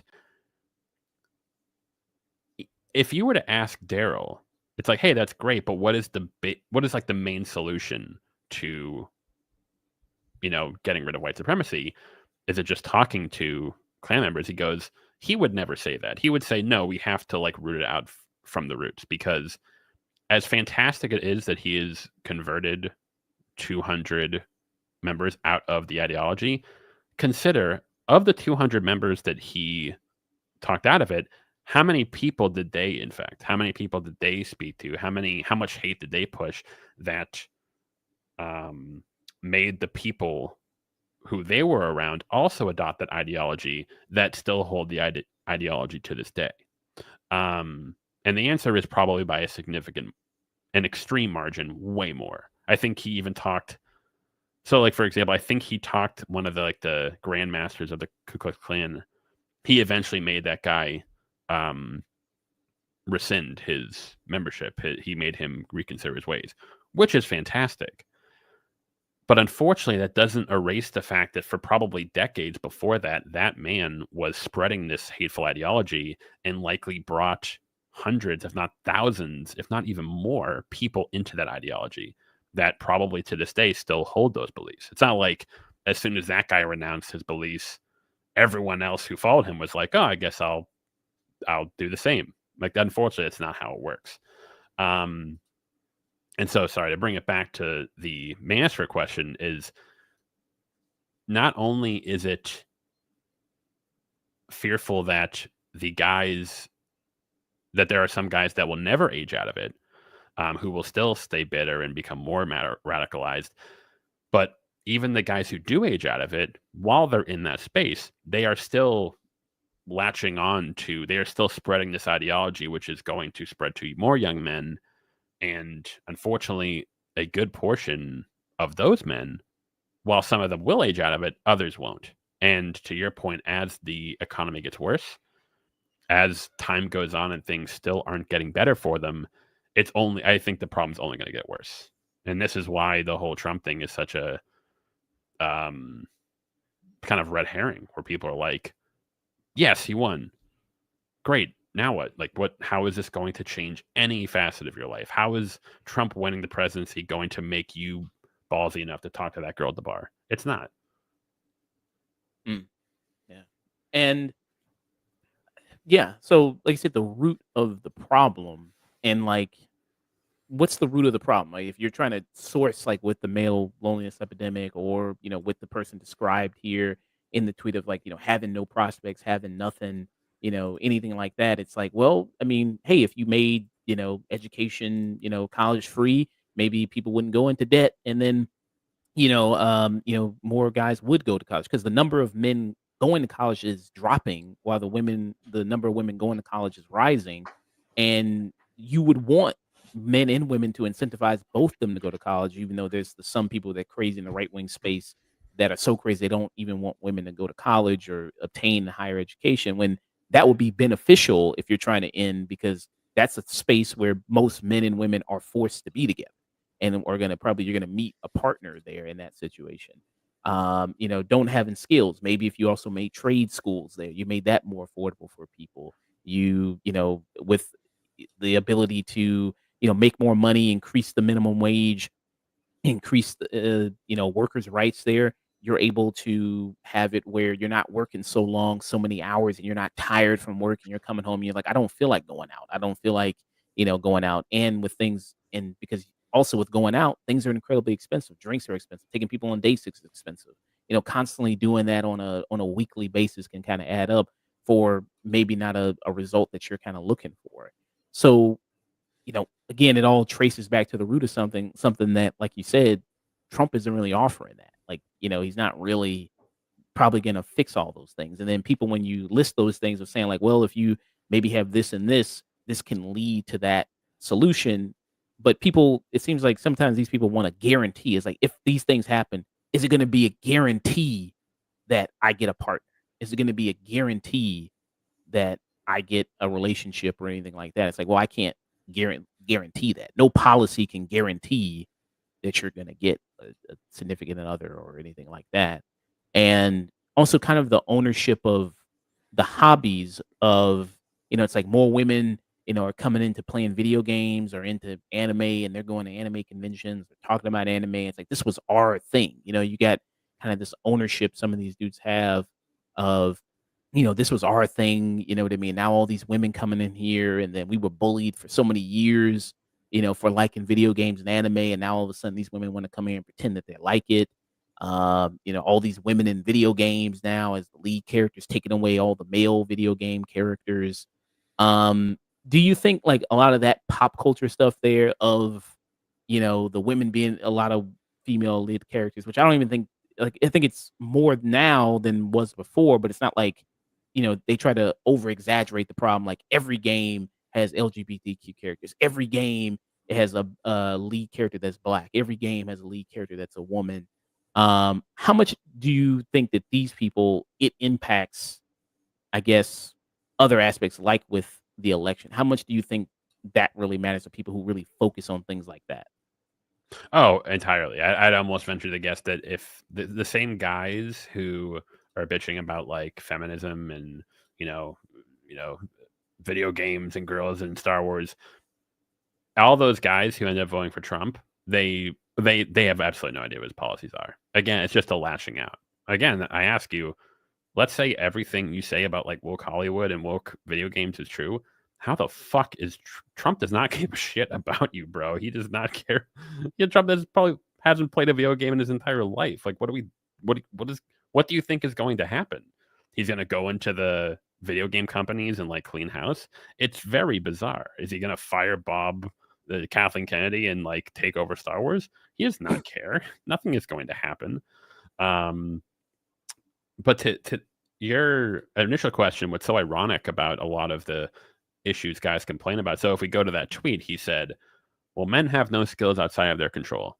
It's like, okay, that's bullshit. But let's say for a second, I'm going to grant you that men are struggling because they can't acquire skills out of their control. What would be the solution? It's like, well, we should probably have, education be more affordable so guys can get skills. Okay, that would be fantastic. That sounds like a left-leaning policy. Um, Men don't have partners outside of my control. Again, bullshit. But let's say for a second that that is true. What would be the solution? It's like, well, there should be situations for men and women to interact more and to share hobbies and things they like. It's like, okay, so what would be a good idea is if certain hobbies became more welcoming to women. So that way men and women could enjoy these hobbies together. Or what about say the Boy Scouts? One of the big I recently was on another podcast where I raged about this. Um, so several years ago, it was announced the Boy Scouts would start accepting girls. Now a lot of people freaked out about this. It's like, oh, they're invading a male space, yada yada yada. The issue with that is like it's complete bullshit. What happened was that the Boy Scouts of America and the Girl Scouts of America were two separate organizations. What happened was the Boy Scouts of America, because of dwindling membership, decided to rebrand themselves as, instead of the Boy Scouts of America, as the Scouts of America. And then they welcomed girls in. However, within the Scouts of America, there are still Boy Scouts and Girl Scouts. There are still single gender troops within the Scouts of America. I don't know why people, the people who claim to, or you could just Google like, do the Scouts still have single gender troops? And the answer is yes. So this idea that the Scouts allowing girls in is ruining male spaces is 100% not true. Not only that, but in addition to the Scouts having boys only and girls only Scout troops, they have integrated programs where the girls troops and the boys troops can interact on certain projects. They're not super. See, troops got to remain single gender. And I think if you keep reading, there's some place where it says, but there'll be opportunities where the boys troops and the girls troops will intermingle, and there you go, a linked troop where they can interact together and work on projects. Yeah. So that to me is the gold standard of what we should be doing. We have spaces only for boys where they can interact themselves. We have spaces only for girls where they can act only themselves. And then we have opportunities for those boys and those girls to interact together. That to me, I think, is the gold standard of what we should be doing. That is because if the issue is that men are being raised up sort of isolated, not interacting with women, and they get to age 20 and they have no idea how to even talk to a girl, that is the best solution. To start at a younger age, allow these guys to kind of interact with women, befriend them, get comfortable with them, to not think of women as like fucking aliens. And yet people will push back against this. They'll raise hell about the Boy Scouts. They'll raise hell about women coming into Star Wars or video games, and it's like, what what do you want? I don't understand. You're complaining about a problem, and then there's a solution to the problem, and then you vote for the guy who is in direct opposition of that solution. I I don't understand. Um, Um, and this is a tweet that kind of also touches on it. Just another example here. It says, and this is a response to a quote tweet here. This is a quote tweet in response to a tweet that says, "Why are Gen Z males the fucking Hitler Youth?" And it says, very easy answer as a Gen Z man. You kept calling us evil because of immutable characteristics, stole our future, denied us our birthright, and corrupted our hobbies. All you had to do was be normal and not be crazed ideologues. The vast majority of this account's interaction age is 19 to 25. I and all the moderators fall within the age bracket, very early 20s. So I ask you this in return: how does it feel to look at the monster you created? so This the motherfucker turned into biggest Sephiroth. Holy shit! Yeah, the biggest giveaway for that tweet, and this is why you should not take this person seriously whatsoever, and this is the same as the first one, is there is this, they will deny this, but just in this tweet, there is an overwhelming, a blatant vibe of entitlement. Listen to stole our future. What does that mean? What are we talking about? Like, the future is in like, now you could say it's like, oh, well, that means, prices are higher, home prices are higher. It's a lot harder to have sort of like to build a family in this economy. I completely agree. That's why the tax credits that the Democrats pushed forth would have been great, but we'll see. And this is where it gets like really sketchy, and kind of like borders on the like, you know, really like we shouldn't even interact with these people. What was the second part of that? Let me go back to it real quick. Let me pull it up It right was here. right after Denied us our birthright um and corrupted our denied hobby. us I don't denied even us know what that our really means. I don't. I don't know either, and that is where it's like, hang on. Not only do I think, and it's what's really unfortunate about this is like calling us evil because of immutable characteristics. I would be willing to grant that there is a lot of rhetoric around like, men or white men and yada yada yada, that I think is really unnecessary. I think it is way overhyped by a lot of these accounts. They sort of like take fringe examples and then they blow them out of proportion. That is something that I would be willing to grant. The corrupting of hobbies, I think it kind of gets weird where it's like the podcast I was on before was sort of like, well, these were male hobbies. It's like, it's an activity. You can't gender it. That's weird. You can't say that like video games are a male thing and if girls come in. If you have an issue with like the video game industry in terms of writing or, you know, structure, that's fine. But the issue isn't women coming in. That's weird. It's weird that you sort of like put it on them. Or sometimes dudes will even say like, they took the gym from us. What? Like, what do you mean? There's nothing stopping you. First of all, you don't go to the gym. You're none of you guys go to the gym. But they're like, women took the gym from us. Like, I don't even know what the hell you're talking about, bro. There's an LA Fitness down the street. Just get a membership. But aside from that, that's sort of like that's the red herring. At the beneath it, sort of like the undercurrent is what he kind of gave the game away. Denied us our birthright or stole our future. There is this entitlement of, well, if it wasn't for you guys, I would be a strong man with a wife and loving children, and I would be the man, and I would feel confident, and I would feel like a masculine, and I would be a trad dude, and I'd be awesome. And the truth is, that's just not true. It's just you don't have drive, you don't have confidence in yourself, you don't have any skills, you don't have any effort to get skills or improve yourself with women. And so even if everything that you think Trump will do comes true, nothing is going to change for you. It's not going to, Even if women left the gym, even if women like that's another thing too. It's like, okay, let's say women stopped enjoying video games. Let's say Star Wars came back and it was good. Let's say uh women they banned women from all the gyms in the country. Now what? If anything, it's just fewer instances for you to interact with women. How is this going to fix the underlying problem that you're unsatisfied in your life? Um and Yeah. sort of and oh sorry, go ahead. Oh, you just said also you had that kind of last line says, "So I asking you in this in return, how does it feel to look at the monster you created there?" That kind of goes, And yeah, this is the other part where this is where it gets like really this is why like it's almost not even like worth it to talk to these guys. If I'm talking to say like a kid who's like let's say I don't know, it's like 15 or like 15 through 18 and he's really confused, like women are bad, yada yada yada. And I can kind of tell that he is sort of just like he's confused, he's frustrated. This is a guy I can talk to. This is a guy like, hey man, come on, let's talk about this. Let's think of solutions. I think we're just a little confused right now. I understand what you're saying. I want to extend empathy and we'll talk. Okay, that's someone you can reach and try to sort of like, bring him back. This person is clearly they are clearly aware of what they're doing. This person who made this account, he is fully aware of the positions. Like he even says in the end, the monster you've created.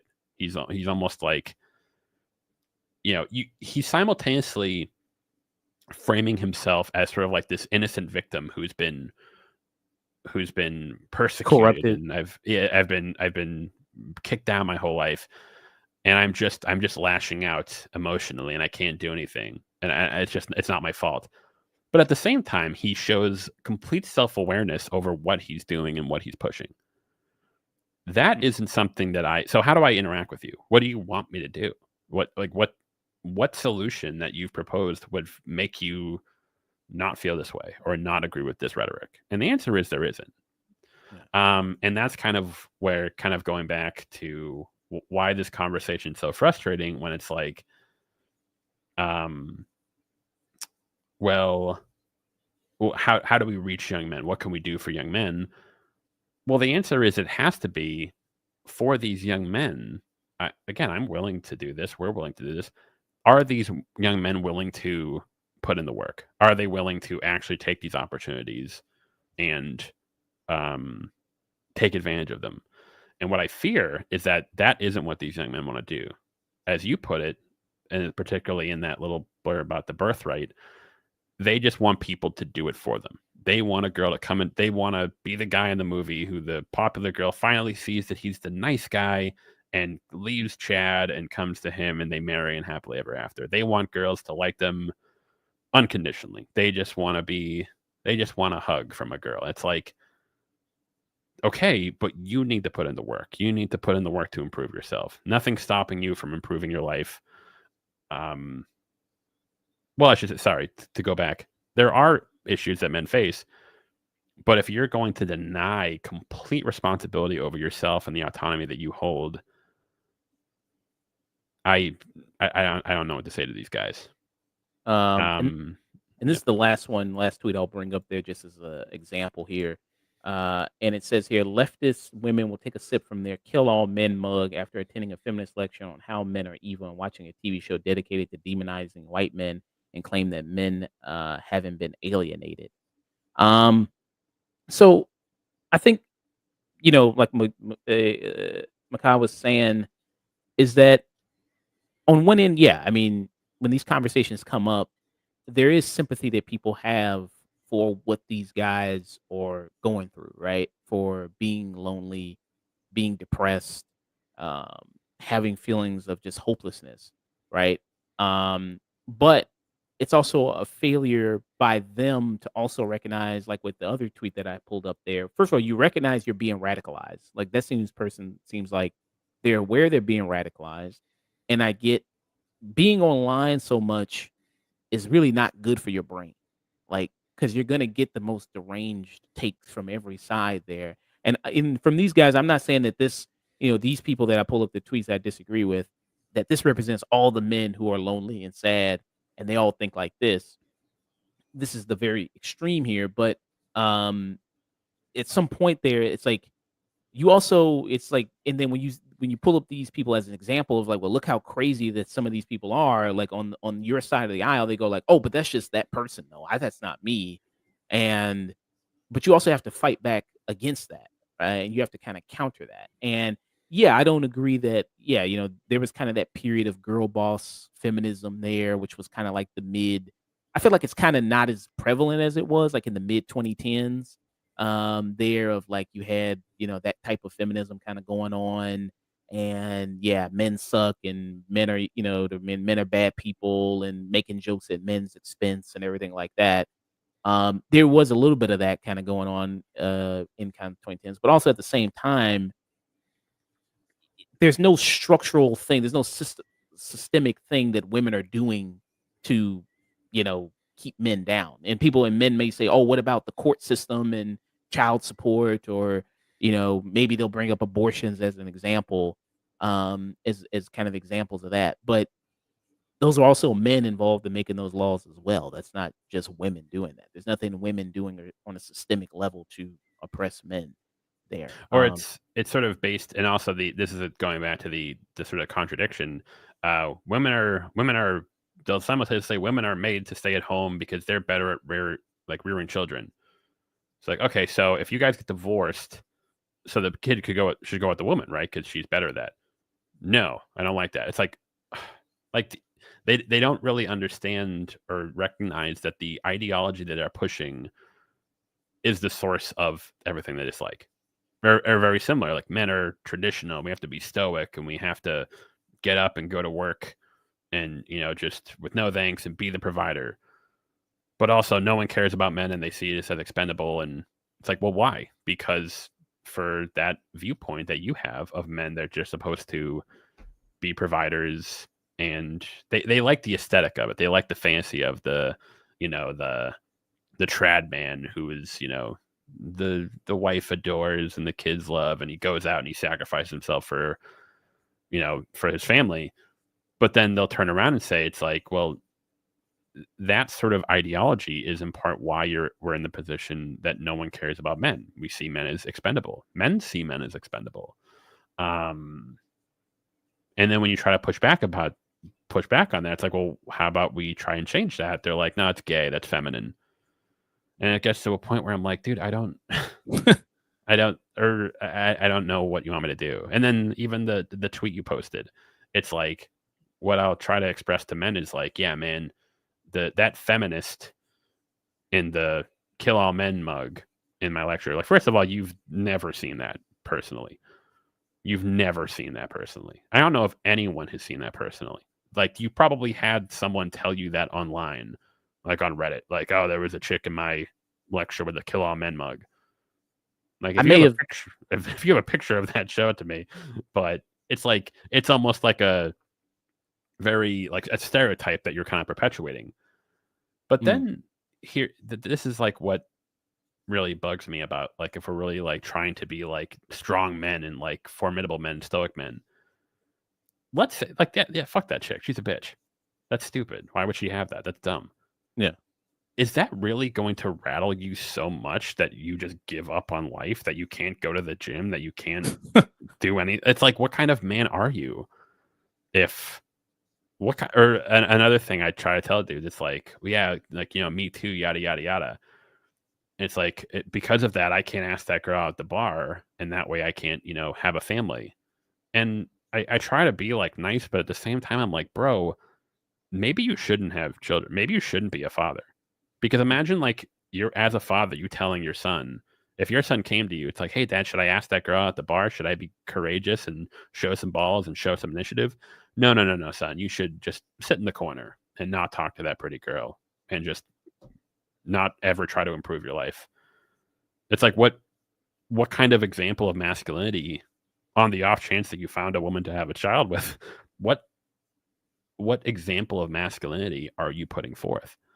Um, yeah, it's And frustrating. It's like, guys, like, I don't want to be the man up guy, but it gets to a point where I'm like, you guys claim you want traditional masculinity, you want to be seen as men, yada yada yada, but you never seem to mm, emulate any of these traits. It's just weak and cowardly. And then, like I said, failure to kind of recognize the negative impact that men are having on other men. And Oh this is kind no. of an example of it right here. You already know this clip Oh already. hell yeah. What'd you think? Fuck the woman! Fuck the woman! What?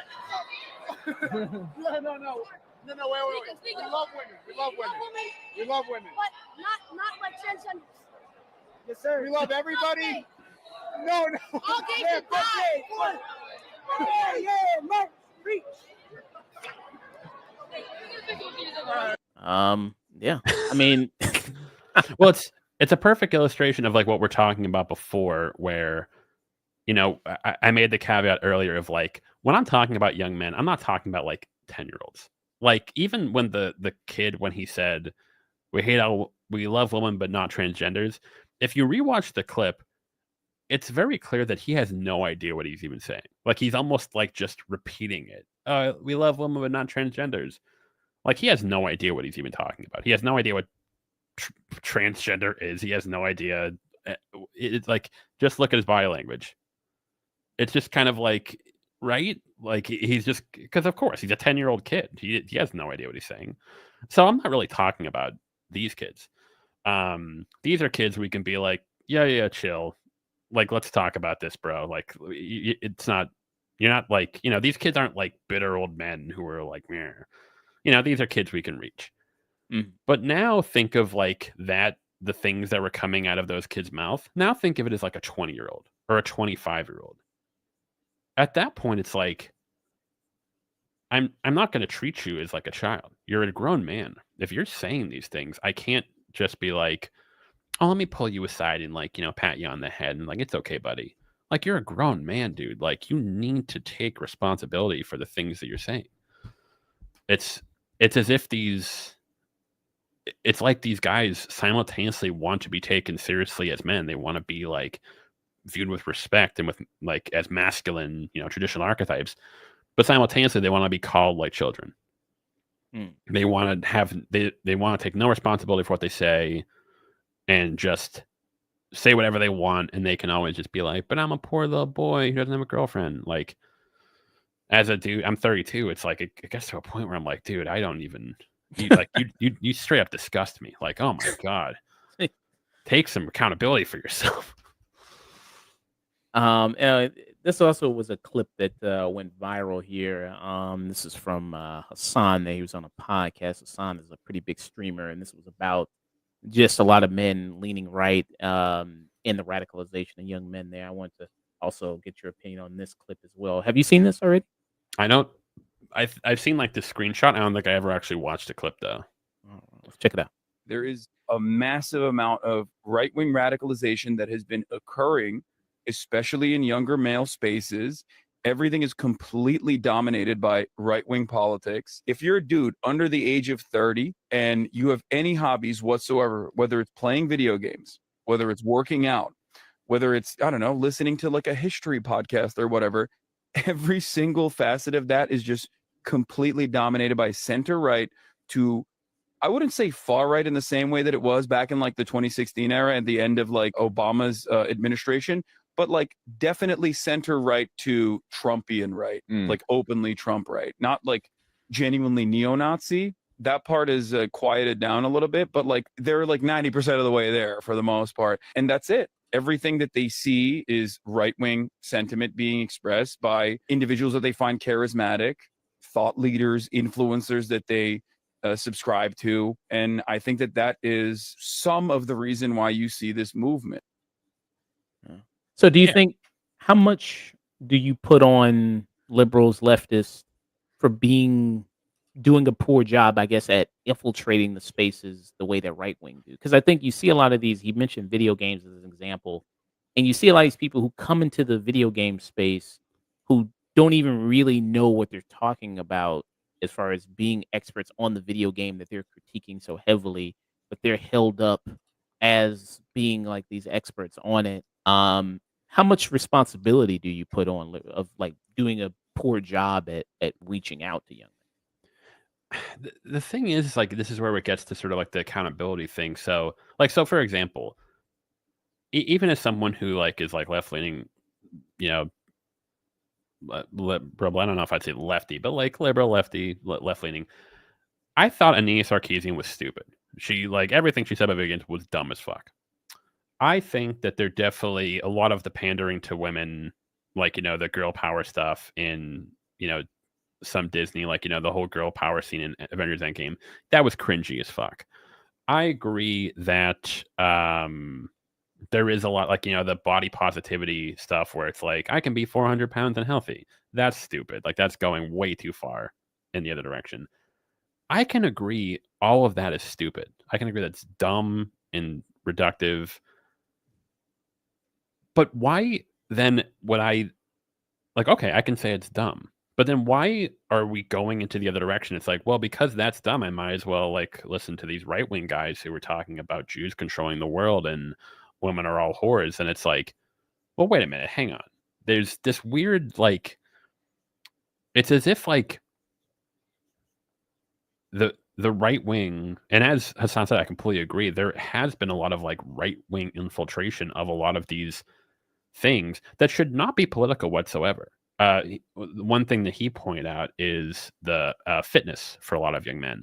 This one's like really scary, where I've seen in many cases a lot of like fitness content that I've watched. The example I go to is I don't know if you're familiar with Elliot Hulse. Is that kind of? Is he a light skinned guy or white guy? He's a I know he's kind of light skinned. I don't know if he's black or what, but he had a fitness channel.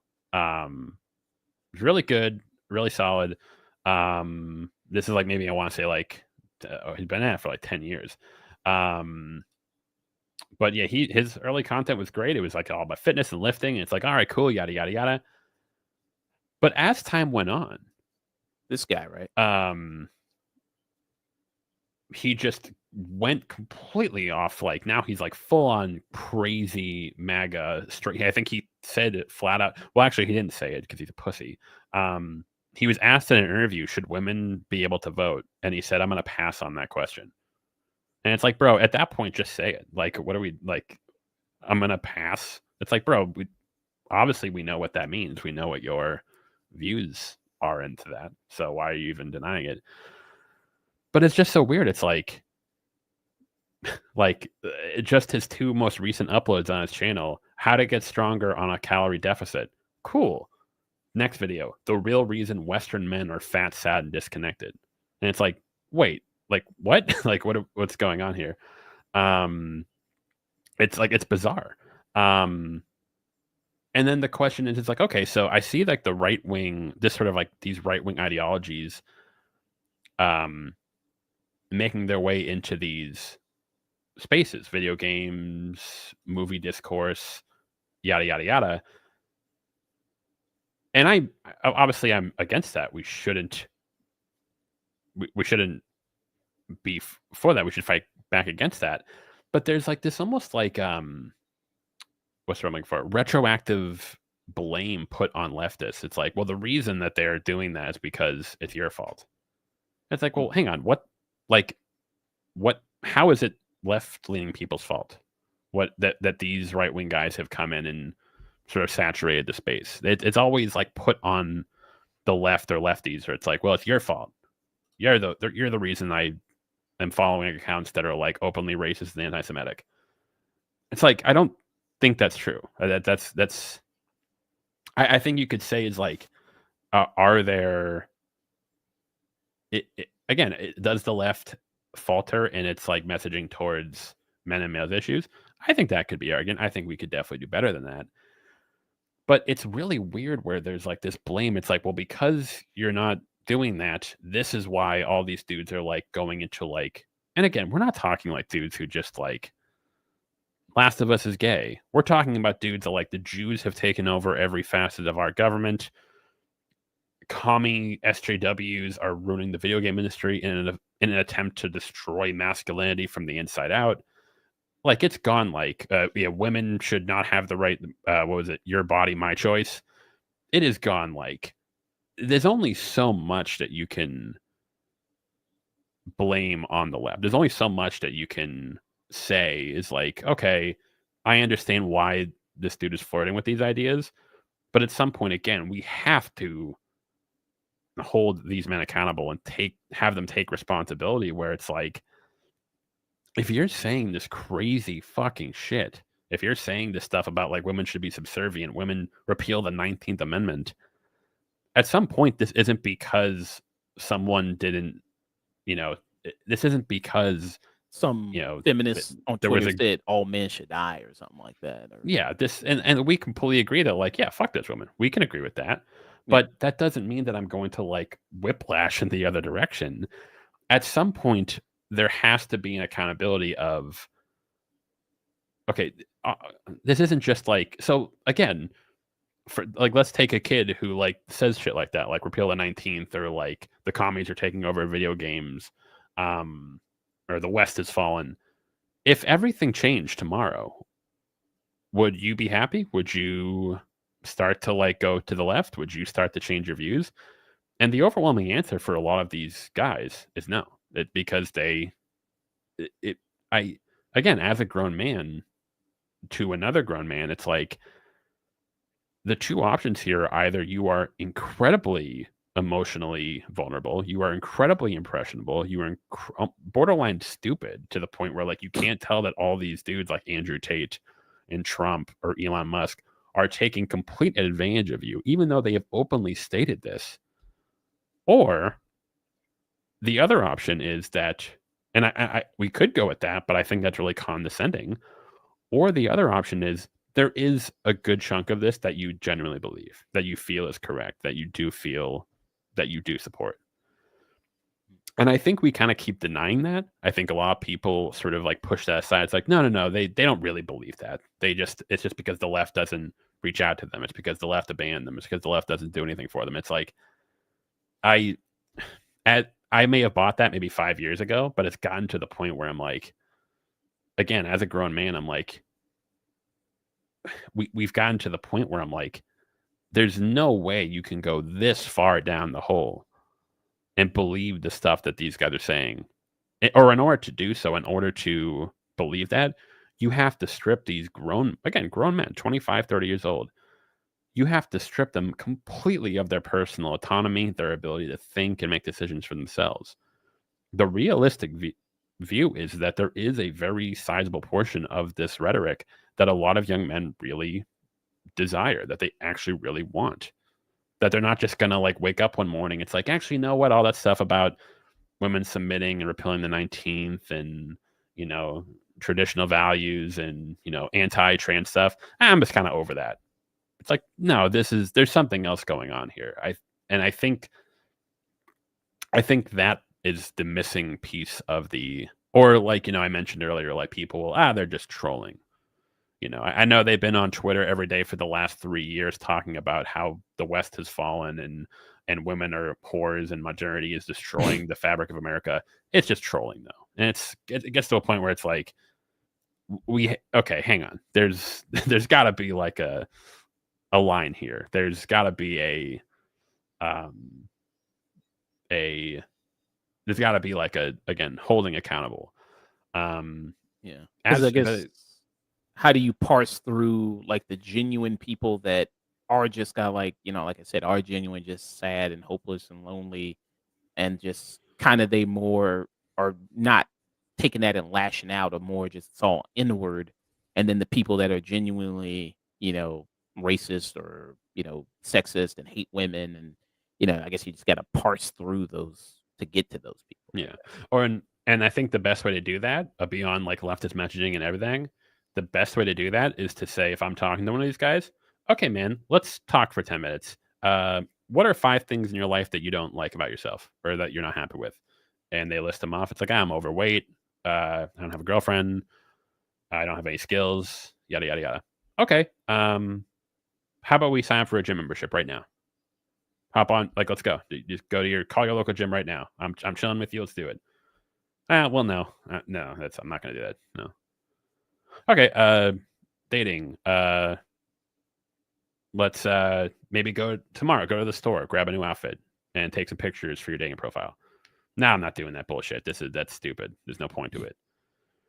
And if I'm talking to a dude like that and he keeps giving me cope, because again, if the solution here is that, well, these guys just want answers. They want just want their lives improved. It's like, okay, but at some point there has to be a give and take. If I reach my hand out, you have to take it. Mm. And if that person is going to refuse to do so, that is when I sort of am like, okay, it's getting to the point where like I don't think this is just you're a desperate person searching for anything you can. I think that there is a piece that, and again, if you're like a 15-year-old kid, that's one thing. If you're 25, there has to be some level of accountability where I have to hold you accountable for the things you say and do, or more importantly, the things you don't do to improve your life. What about late teens, early 20s? What about 18 and like 24, 23? Yeah, it's weird where it's like it's simultaneously these guys view themselves as like, masculine Avengers who are perfectly logical and like masters of their destiny, but also they're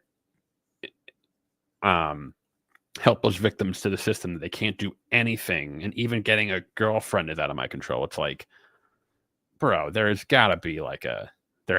to be, and kind of to wrap this back to sort of the theme of what we've been talking about, a lot of these guys retreat into pop culture or consumerism, where they really aren't. And this is kind of what, as as someone who loves movies and TV shows, it's something that I love, but I don't really consider it a part of my identity. Like, granted, I have my YouTube channel. I love doing it. I like it. And if people ask, it's like, yeah, I do YouTube. That's, one of my jobs, quote unquote. But I don't really think of it so much as like my identity. But then you have guys who are like young and they view consumerism, pop culture, as their everything. It is their everything. And this is why people react. Again, this is why you or I might watch a Star Wars show and be like, a bad Star Wars show, and we're like, oh, that was kind of cringy. Yeah, that was bad. Oh well. Yeah.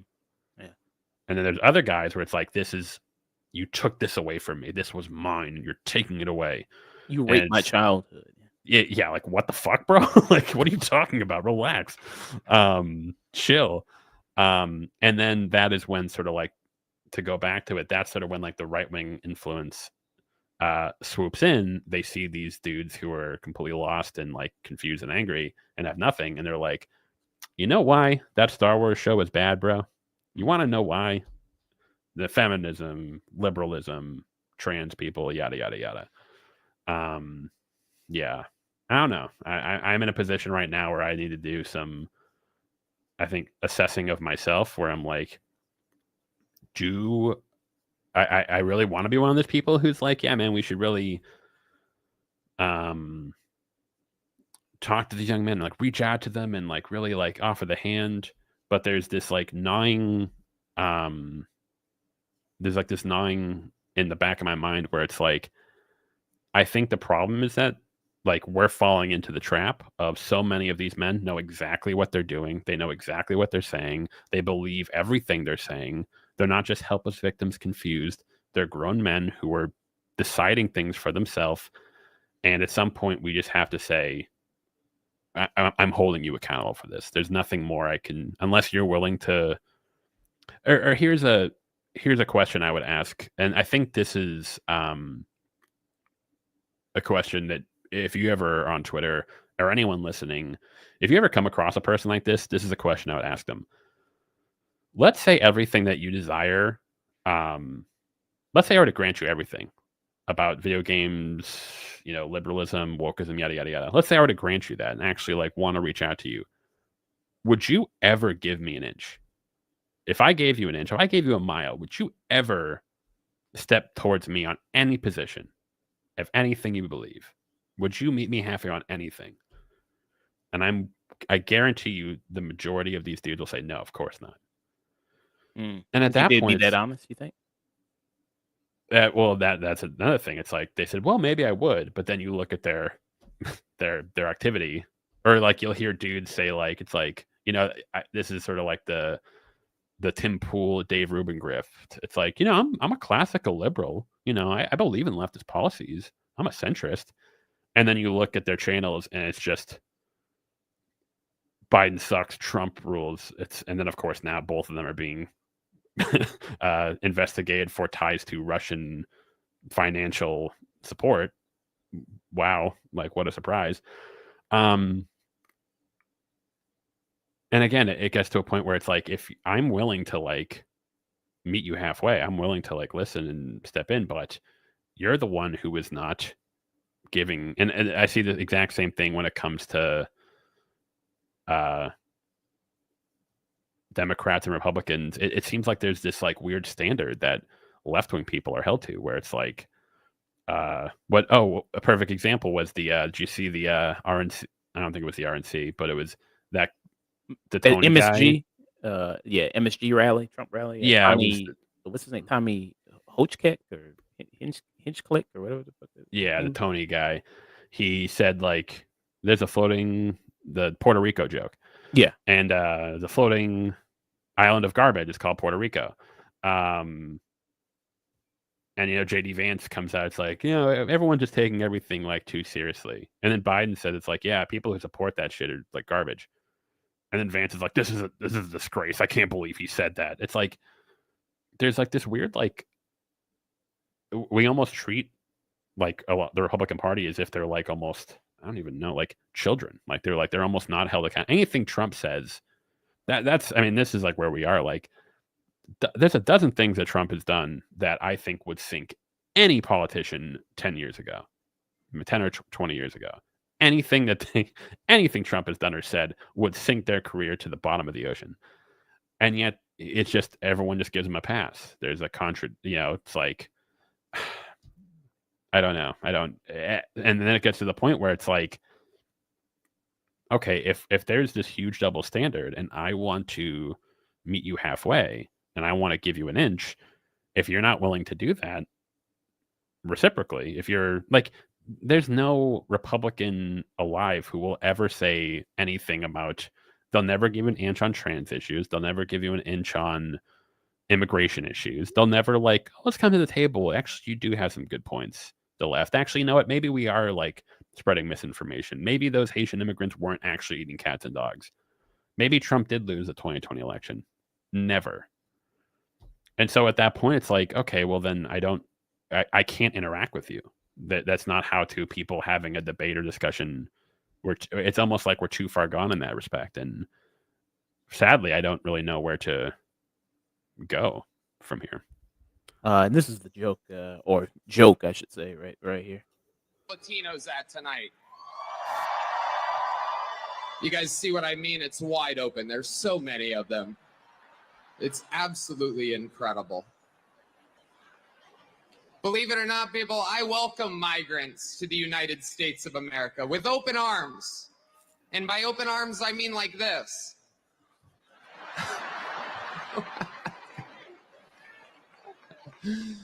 It's wild. And these Latinos, they love making babies too. Just know that.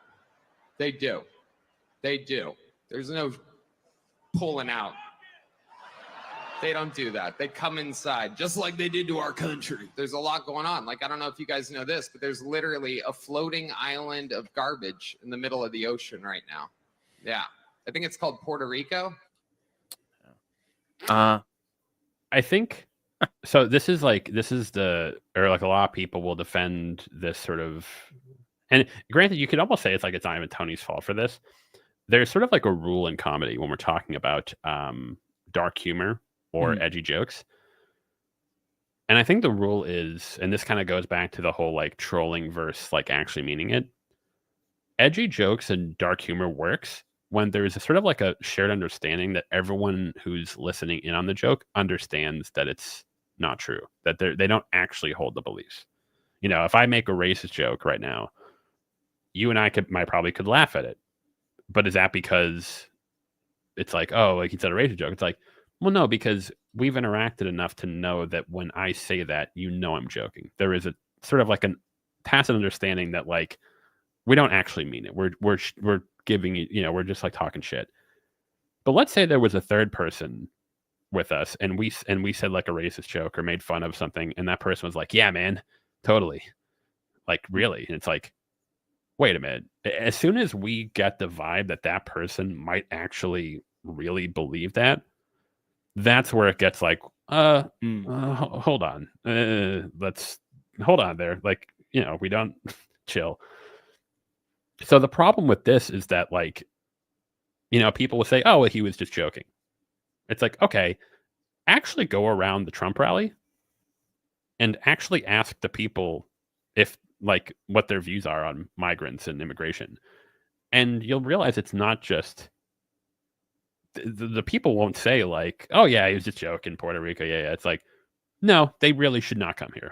We don't like that. America first, yada, yada. And that's sort of where we've gotten to.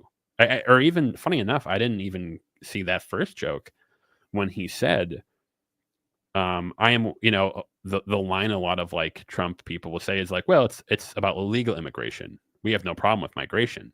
But then his first joke was, I wave my hands like this, but he didn't say the illegal immigrants. He said the migrants.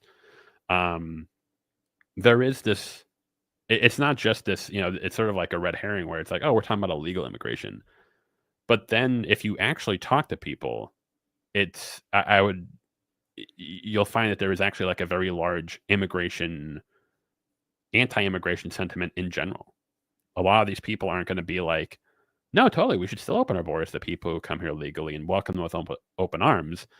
There is this they kind of latch on to the illegal immigrant aspect of it, but immigration in general is sort of a very looked down upon within Republican or conservative parties. And so that's kind of why these jokes don't really work, or at least in my view, they don't really come off as dark humor or like, just being edgy, because there's a tacit understanding that like a lot of the people who are listening to this really believe this, truly believe this. Not just like a few bad apples, but like a good portion of the electorate. And so at what point is this, oh, we're just making jokes, we're just being funny, to we're kind of hiding behind humor to kind of say what we really mean, wink, wink, wink. Yeah. Or when Trump says, illegal immigrants are poisoning the blood of our country. Like after someone says something like that, I'm like, I don't even know where. And then that's a perfect example. It's like, you've been calling him, like, why are you always comparing him to Hitler? It's like, well, he said something that was very, very Hitler-y. That was a very, very Hitler-y thing to say. Like you'll have these people who go on for debates on Piers Morgan, and Piers Morgan will concern troll and go like, well, shouldn't the left take responsibility for the assassination attempts on Trump if you keep calling him Hitler and everything like that? Yet, he can say Democrats are going to ruin the country and are going to destroy the country, and Elon Musk can say there are schools transing your kids and performing trans surgery in schools. There are Haitian immigrants eating cats and dogs. It's like, it gets to a point where it's like, why isn't, and again, this is the double standard where it's like, it seems like we have to be the people on the left have to be the adults in the room. Our behavior is held to this like gold standard of like no division and reaching across the aisle, while the other side is just like propaganda, just like saying the craziest shit you can imagine, and no one really cares. And the supporters just eat it up, or even if it's proven wrong, it just okay, whatever. He was just talking shit. It's like, if you have a leader like that who basically is never, and that's kind of what Trump represents, I would say, even before maybe like 10 or 20 years ago, even if you were Republican or Democrat, there was still, I would say, a pretty, not fully, but there was a decent amount of mutual standards where if a Republican said something or a Democrat said something fiery or controversial, there was sort of a vibe of both sides where we're like, okay, hold on, let's not go that far. We don't want things to get out of hand. Now I feel like we're in a position where there's like one side of the aisle that just gets a pass on literally everything. Trump will never be held accountable for literally anything he says, any lie he tells, any Hitler quote that he quotes, and repeating rumors about Haitian immigrants eating cats and dogs. And so if we have someone who's in power that cannot be held accountable under any circumstances by the people who voted for him, I don't, what do we, that is, what is that called? I don't know. Did you see that Apprentice? Did you see that movie? The movie? No. Oh. We'll see if I get around to it. I didn't have any interest, not really because as a matter of like me not liking Trump in general, but just sort of like, it didn't really seem like a very interesting movie. I've heard it was okay. I'll probably saw get around to it eventually. Oh, did you see it? How was it? It was good. I bring that movie up because the movie basically is about the relationship between Trump has with Roy Cohn, who it's again Jeremy Strong playing another Roy there, but it's about that relationship there, and basically the movie pitches it as like Roy Cohn was basically the mentor to Trump, like he helped Trump become Trump, the person that we know him as today. And in the movie, there's like a line where he says like, never admit defeat, never say you're wrong, just always posture like you're right and you will be right. Just constantly maintain that. And you see that if you just constantly just, put forth that confidence, that energy that I'm right, even if I'm wrong, people are just going like, oh, well, maybe he is right. And I think that, when initially, like when Tim Walz came onto the campaign as a VP, people praised that pick.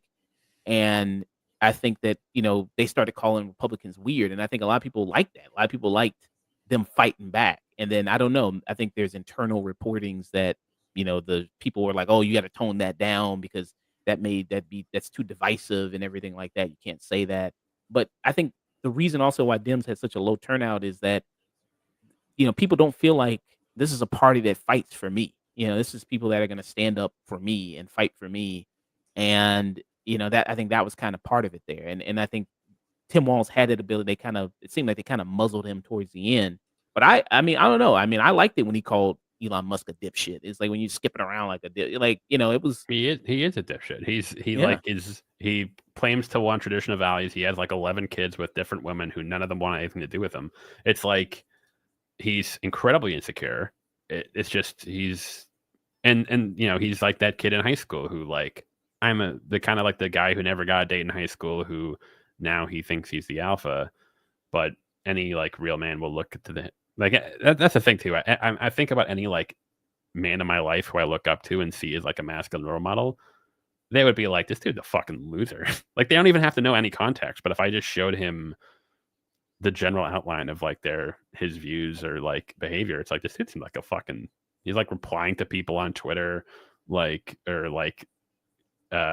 even like he's making sock puppet accounts so he can like defend himself. It's like pathetic. And that's sort of like where I get to the point where I'm almost like I almost wonder if because if we're in a position where the sort of like right wing isn't going to ever give us an inch, I do think there has to be a time where the Democrats are just going to be like, we have to fight back. We don't have to be, we can't, not to say we have to go as far. Like, I'm not saying like, it's really telling that one of the most effective strategies that the Democrats had was just calling Republicans weird. That is insane to me. That just us saying they're really fucking weird. It was one of the most like effective. It rattled the shit out of the Republicans for whatever reason. That just calling them weird was enough to kind of like get people like, yeah. And then, like you said, people muzzled that, which was like really a bad move. It's like, oh no, let's be more professional. And let's, it's like, no, we have to be able to like you said, you have to show there's a line between reaching across the aisle and being empathetic, but also having a spine and not just being like, people were even talking about, Kamala, and Biden both being like, well, Trump won. Okay, let's welcome to the White House. It's like, there's no spine. There's no fight. There's no, fuck this dude. We're going to get him next time. Fuck these idiots. There's none of that. There's no anger. There's no drive. It's just, and this is in part why I think like Trump himself was successful, but even Bernie in 2016, because he had this like fuck you energy, like fuck the system. And again, this is like where it gets like a bit dodgy, but like even if like, again, Trump takes it to a whole other level, but even if there are things that are more, it's more about rhetoric, that is effective, and we have to learn from that. But if we're always playing this like playing nice and just being like little, goody two shoes, we're never going to, like you said, not only are we never going to attract people from the other side, but even our own supporters, people who are left leaning, are going to be like, my God, you guys are like weak. There's no energy. You aren't fighting. Like, fight, please. And this was the clip right here. I just want to play it because it's funny. I just want to play it 'cause I think it's pretty funny. And that's not a joke. Well, look, I'm not going to waste all the time I'm in. I'm going to talk about his running mate.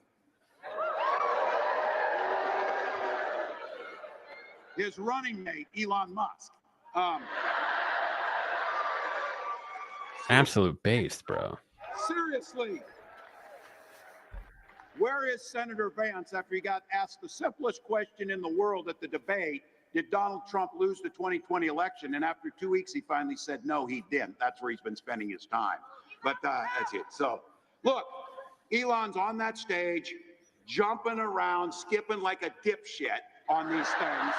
He is. And he was there. But that's the thing. It's like, I think this is what happened. They muzzled him, like you said, like, oh, well, he has to be professional. Don't call him that. It's like, no, we have to be able to call a spade a spade. I don't know. There's, again, and not only that, if you can't call a spade, when the other side can just lie with impunity and not be held accountable for anything, we have to fight back a little bit. There has to be some give and take. Again, we're not going to go to the point where we're just like lying about immigrants eating cats and dogs, but we have to be able to like have some spine or backbone. But yeah. And I think the reaction after the election also was like, leftists need their own Trump. They need their own guy. And I was like, well, I mean, you kind of had that in 2008 with Obama, who ran economic populist campaign, charming, charismatic guy, great orator as well. And he knows how to deliver a joke. He knows how to deliver a line. You know what I mean? And he did I think a good job there. And I don't like what Obama did in office during his tenure, that he governed like a moderate Republican. But it makes sense why he got there, and he is a great politician in a derogatory sense of everything of that word in that case there. But like with this right here, The childish nicknames, the crazy conspiracy theories, this weird obsession with crowd sizes.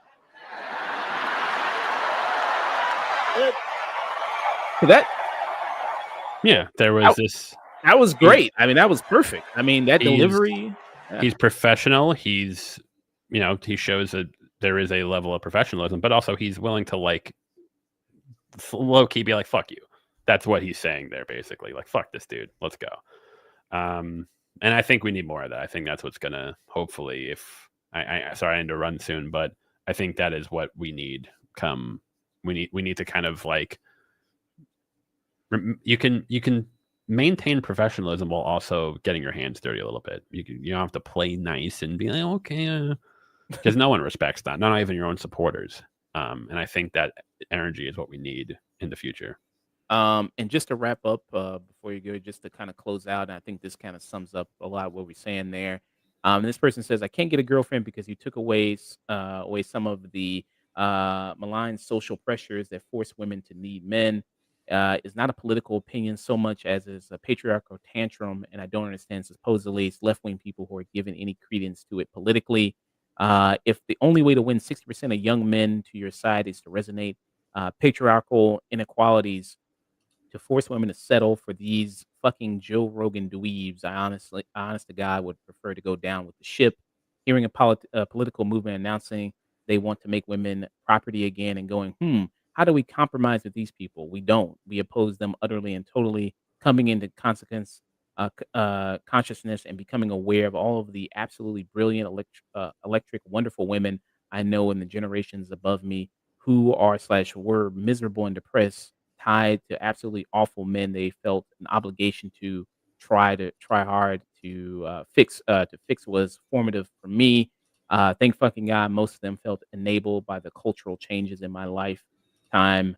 Uh, and before to free themselves, absolutely fuck you for trying to undo this. I think that was what they said there. So I think that It's basically, to wrap it up, for young men out there, if you, and again, I'm all for being empathetic, but when it comes down to it, the answer, or the sort of like what I have to say to you is, if you feel like you have to restrict women's rights or bodies or their ability to work or vote, if you feel like you have to restrict that in any way in order to be a viable partner, you are 100% the problem. That is something that you need to work on. It's in your control. You just need to have the self-confidence and take accountability for yourself to improve it. Yeah. That's a great way to close it out. Thank you, Macabre. Thanks for stopping by, man. One more time, people can check you out on Macabre Storytelling there on YouTube. Do you want people to follow you on Twitter as well? Yeah. Actually, what is my Twitter handle? My God. At Macabre Story. MACABSTORY. At Macabre Story. This is it. People can check you out right here. People can also check you out on YouTube as well. Thank you so much, man. Thanks for spending this time with me. No, we went on way long. Great conversation. Great having you on. Absolutely. Did anytime. Take care. All right. I'm now Right. going to go ahead and raid somebody, people. I'll go ahead and raid Melon Chloe. She's on right now. So I'll go ahead and give her a raid there. Very, very nice. Thank you, man. I got to run, but thank you so much. I will probably talk to you soon. All right. Talk to you soon. Take care. All right, people. Yeah. Go ahead, give her a raid.